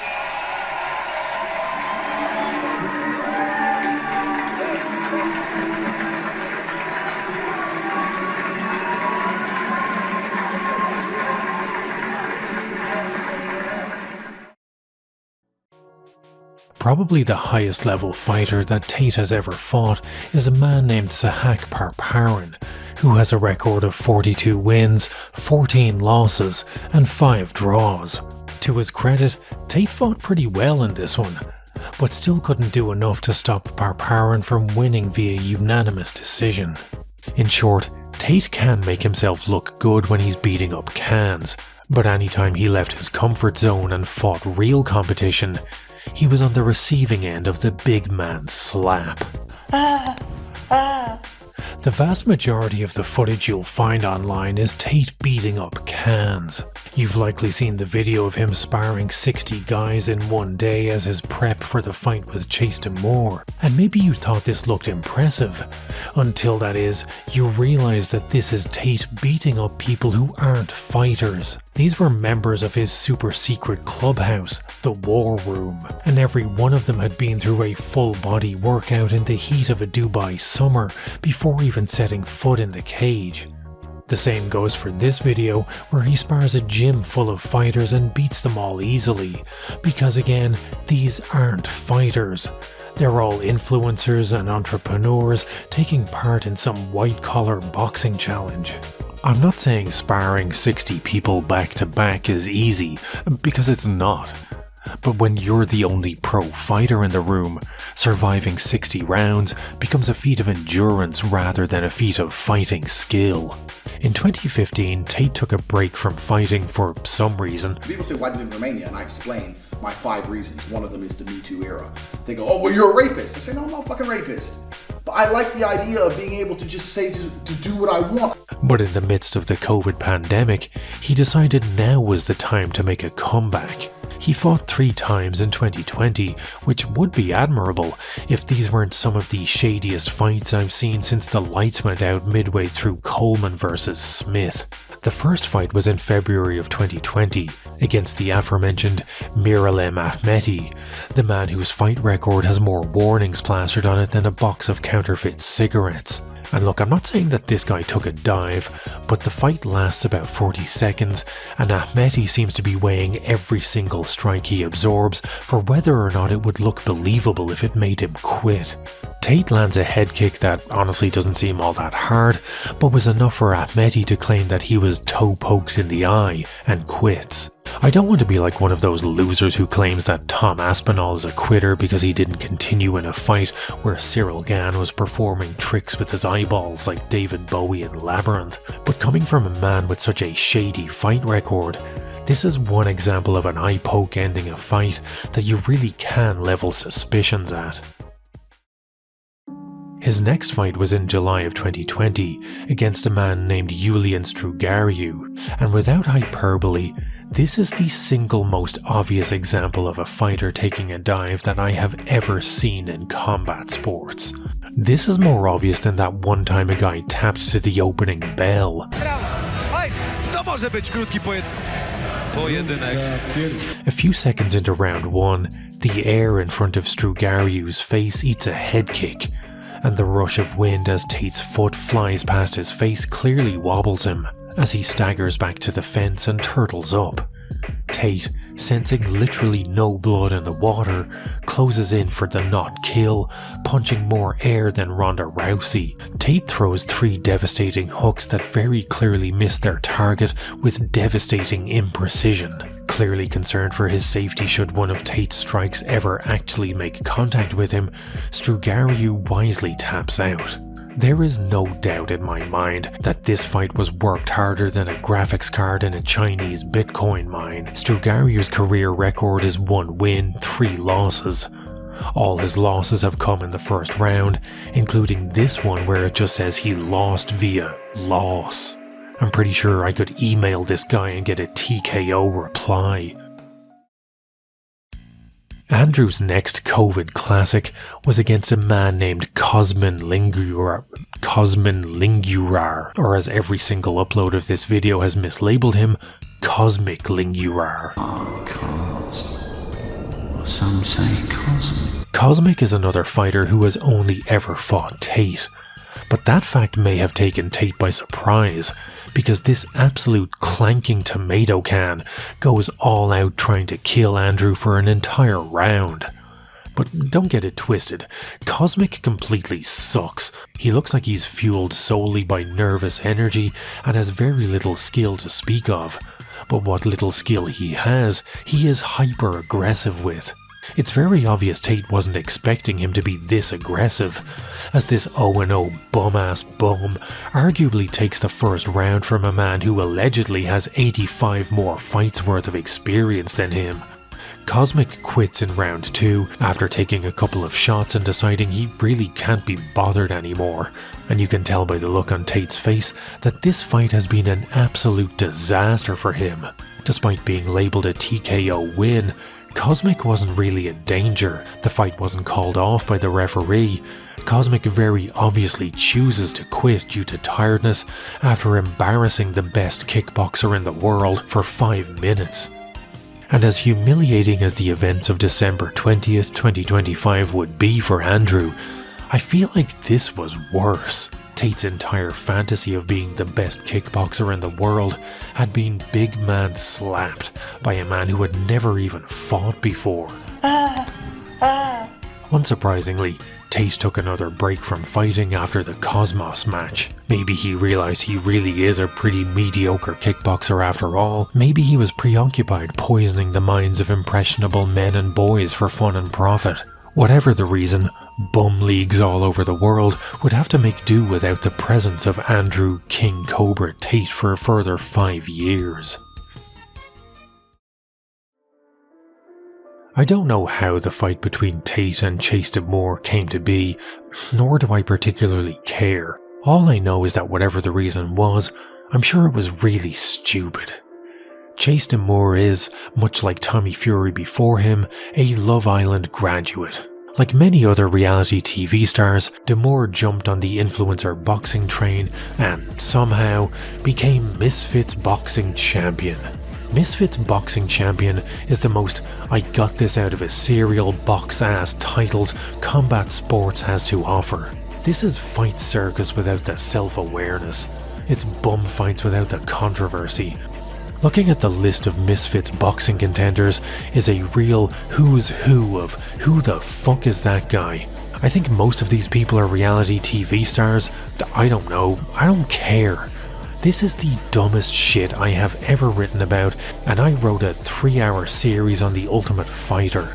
Do you know what reading the list of Misfits boxing champions is like as an actual fight fan? It's like in a Yakuza game where you get hit with one of those attacks that doesn't just drain your health, it actually shortens your entire life bar.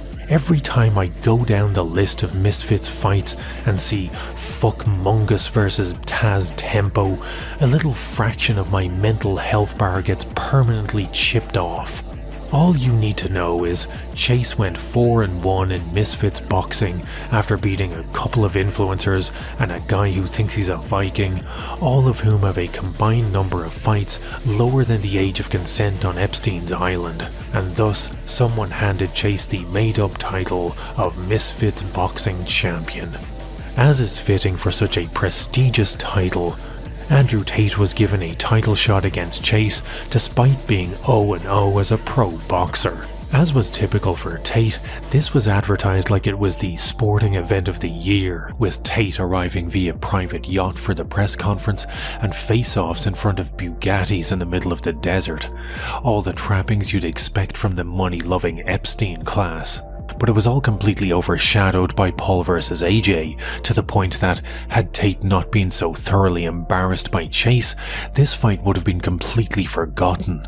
Even the press conference for this thing was more sparsely attended than a pedophile's funeral. A few weeks before this fight, I attended a local Muay Thai and K1 show. Shout out to the guys at Evolution. This was a regional affair. A small show being held in a local rec centre, attended by maybe a couple of hundred people, and I'd imagine each fighter probably wasn't paid more than a few €100 for their time. But the heart, passion and skill of everyone who fought that night, from the amateurs to the pros, put what I saw at Misfits Boxing Tate vs D'Amour to absolute shame. Chase D'Amour may be the single worst boxer you will see in this video, and given the caliber of fights we've discussed so far, that statement is doing some seriously heavy lifting. This man makes Cosmos Linguini look like Alex fucking Pereira. Demore has a professional record of 6-2, which is pretty shocking, as that suggests that there are 6 people on this planet that are worse than him at boxing. This man boxes like a cross between Ben Askren and a cat with wobbly cat syndrome. Chase throws punches like Tate's mocking impersonation of how women fight, his favourite strike being the limp-wristed pawing slap. This fight was summed up perfectly by this one YouTube comment that says, "I just typed in horrible DAZN fighter and this came up." I had to know how this man had managed to beat 6 other people, if not a single one of them was Ben Askren. It just didn't seem possible to me that anyone could be worse than this. Looking at Chase's record on Wikipedia, it's split between his fights for Misfits Boxing and a professional record. So far I'd only paid attention to his Misfits fights because, well, those are the funniest ones, but looking at his pro record, I couldn't help but notice something odd. After 2 initial losses, Chase gets a win against a man named Tarek Maven, and after that win, Chase goes on a streak of 6 wins, 1 draw. And a win streak like that is unusual for a fighter of this caliber. But what's truly unusual is that every one of these fights takes place in South America. Why is that unusual, I hear you ask? Well, let me explain. What I'm about to say next is not me levying accusations at Chase, I'm merely pointing out a practice that happens in modern boxing, and that practice is known as win tourism.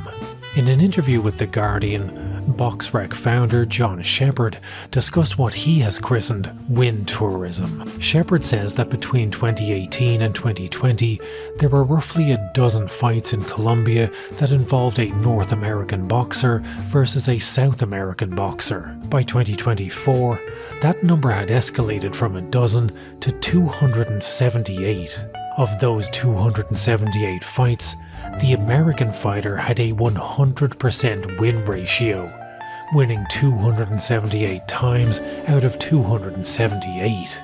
If you have money and a desire to pad your record, win tourism allows you to head down to Colombia or Mexico and pay someone to go a few rounds before quitting on their stool and handing you a win.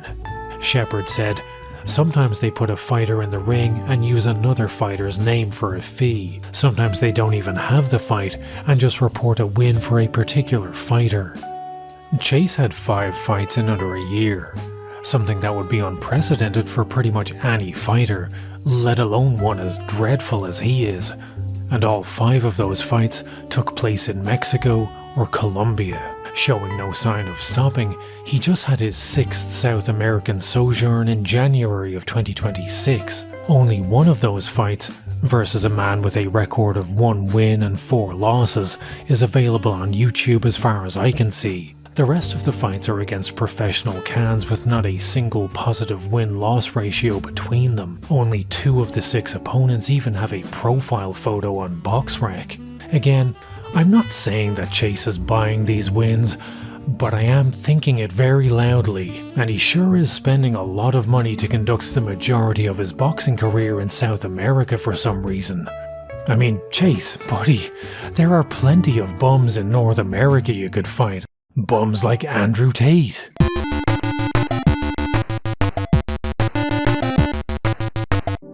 On December 20th, at Misfits Mania in Dubai, Tony Ferguson finally broke his 5-year-long losing streak when he beat influencer Salt Pappy. And savor that win, my friends. Hold it close to your hearts like a lantern in a bitter Arctic blizzard. Because where we're going, there is no light to be found. I've seen bad fights. I've seen Kimbo vs Dada 5000.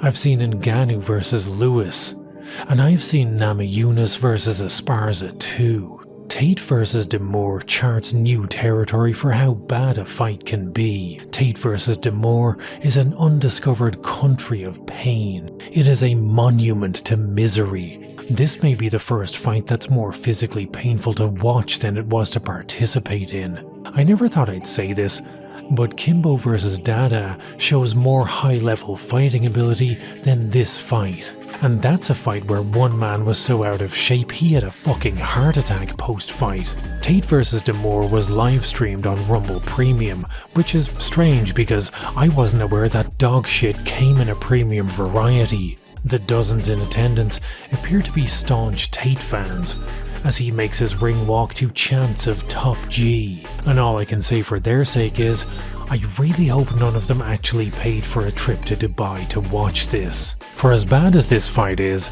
it does at least do one thing well.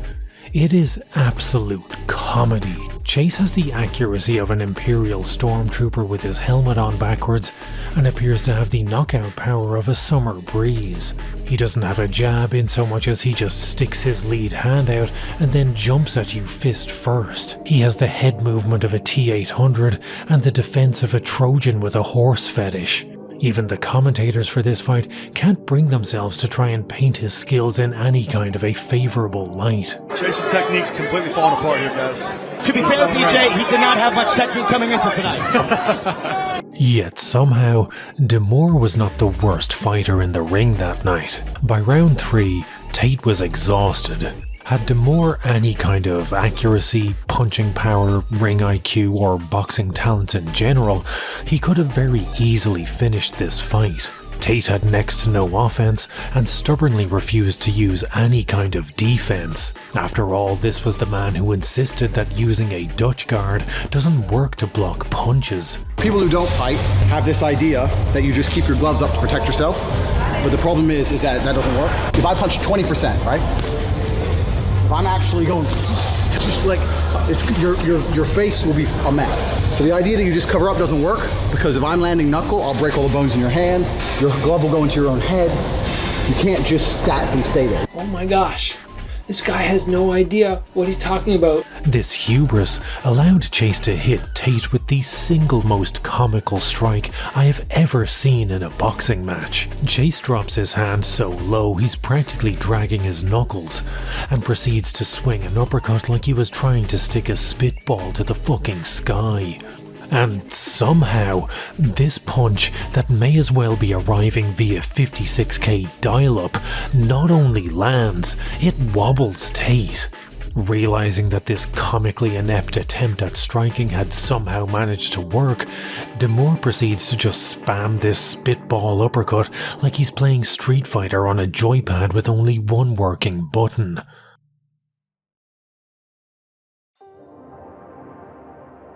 Tate survived to see the final bell, but lost the decision to Chase.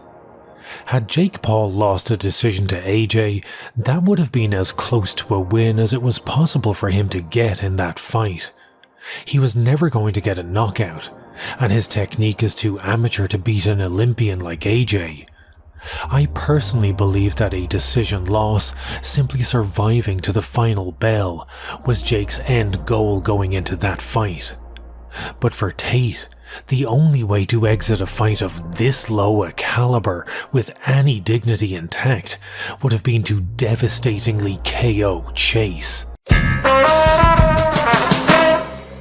It's one thing for Tate to lose to people like Francie Gray or Sahak Parparan, but to lose to a man who looks like he learned to strike from studying tape of the Looney Tunes, this is beyond humiliation.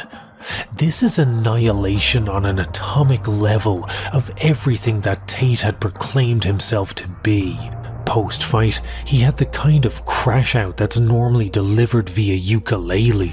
I'm 40 years old, I'm 10 years out the ring, and he's younger than me, he's 20 kilo bigger than me, he's more active than me. I didn't fight a pussy, I fought. The reason most people in that position don't take such big risks is because they're scared of being laughed at. If you are worried about other people's opinion of you, they already own you. Even if you need the praise, they own you. Because they sit there and write comments. Yes, it's a big risk. Yes, he's younger than me. Yes, he's more active than me. Yes, he's heavier than me. Yes, he's taller than me. Yes, I might lose. And if I lose, people on the internet will make fun of me. I'm an imperfect person. I don't care about people laughing at me. A win is forever. And a loss is temporary. You buy a Pagani penthouse, they give you a free Christmas tree. The only thing that matters is some people on the internet are gonna say some bad things about you. You jerk off to porn. I went out on my shield like a man. Chase beat me, but he didn't instill fear in my heart. I've not yet had time to process why he beat me. If I didn't get tired, I would have won. You have to understand that there are forces larger than us people that exist. Maybe God decided, you know what, Chase has been through enough with mocking and things on the internet. Chase doesn't need the loss right now. Andrew can handle the loss better. Maybe God decided. He blamed the loss on everything from a divine plan to keep his brother alive for an extra 5 minutes to not having fought for 10 years, conveniently omitting the fact that his last fight was actually 5 years ago. Unless this is an admission that his 3 COVID classics weren't actually legitimate fights, cause, yeah, we know.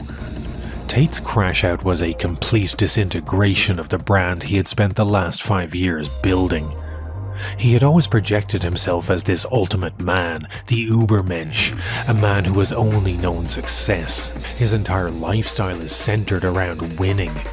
And yet here he was, desperately trying to make it seem like trying and failing had always been some noble tenet of his preachings, and that Chase D'Amour was some unassailable champion, and not, you know, a guy who couldn't identify a punch if it was in a police lineup.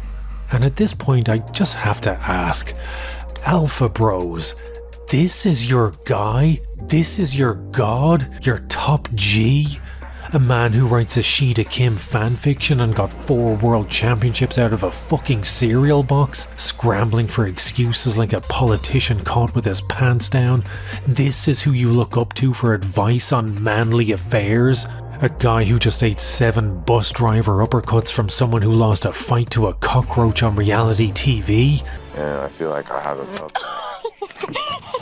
Oh my god! If this is Tate's final fight, then it is a fitting end for a man whose career has been built on abuse, lies, and half-truths.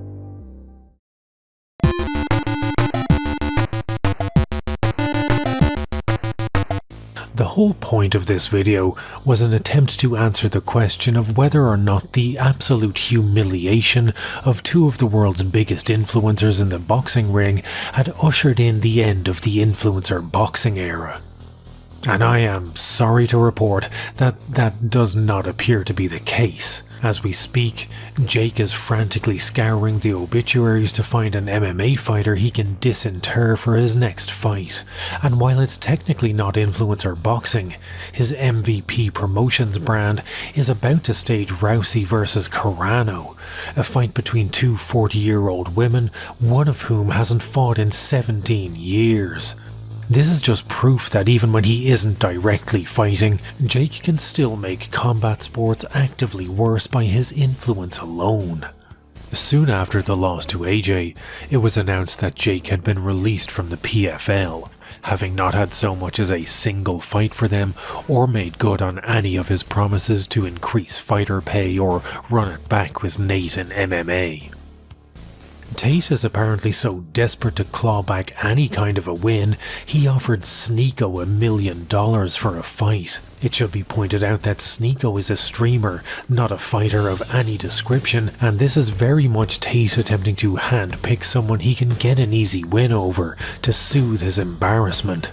Although seeing him continually crash out to the point of getting detained in Saudi Arabia, I'm not really sure that burn will be soothed anytime soon.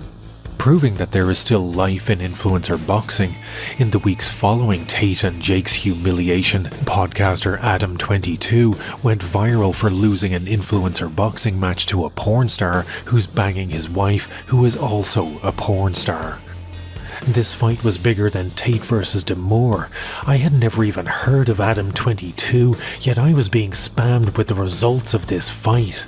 The entire card was littered top to bottom with streamers and influencers, and the whole thing was organised by Aiden Ross. There's also rumours that Clavicular is going to get into influencer boxing next.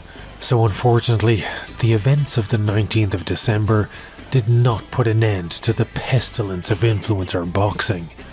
So what can we do about all of this? Jake and Andrew only have careers because nowadays, mediocrity is celebrated. You can see it in the marvelization of movies, the swiftification of music, and the Mr. Beastification of YouTube. Everywhere you look, mediocrity owns the majority of the world's attention. The influencer takeover of boxing is no different.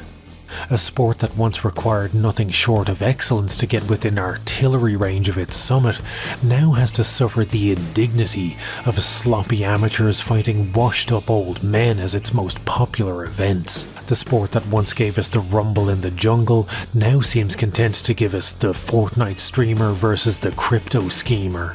But it doesn't have to be this way. Because for the entire length of Jake's boxing career, while he was beating up cripples and the elderly, Japanese boxer Naoya Monster Inoue has been quietly cementing one of the greatest boxing careers of all time. While Paul vs. Tyson cast its shadow over boxing, Inoue was competing in and winning his 4th fight of 2025. While Andrew Tate was beating up Cosmic Winrar, Inoue was knocking out actual champions and winning real non-ISKA titles. Inoue's career is the kind that happens once in a lifetime. An undefeated 32-0 record, defending and winning multiple times a year in some of the best fights you'll ever see, not ducking anyone, and it's happening right now. This is the kind of career people are going to be talking about for decades. And look, I'm not trying to make out like Inoue is some underground band that no one's ever heard of. I'm sure plenty of you have seen his fights. But for the people who haven't, for the people who are only really aware of boxing as this limp-brained spectacle that streamers do when they need clout, for any of you who may have made it this far in the video, what I'm saying is, the next time you see an advert for Andrew Tate versus that kid who does the unboxing videos, or Jake Paul versus George Foreman, do a quick Google search and see is Inoue fighting that weekend instead. And I guarantee you won't regret it. After binging on Jake and Tate's careers for the last few months, watching Inoue fight is like a beautiful palate cleanser after a feast of trash. And look, the odd trash fight can be pretty funny to watch. If it weren't, Fight Circus wouldn't exist. But when $1 million careers are being built on nothing but trash, you owe it to yourself to watch Inoue fight. His career serves as a reminder that boxing doesn't have to be the sour sorcery, and that there are still people out there with PhDs in the sweet science.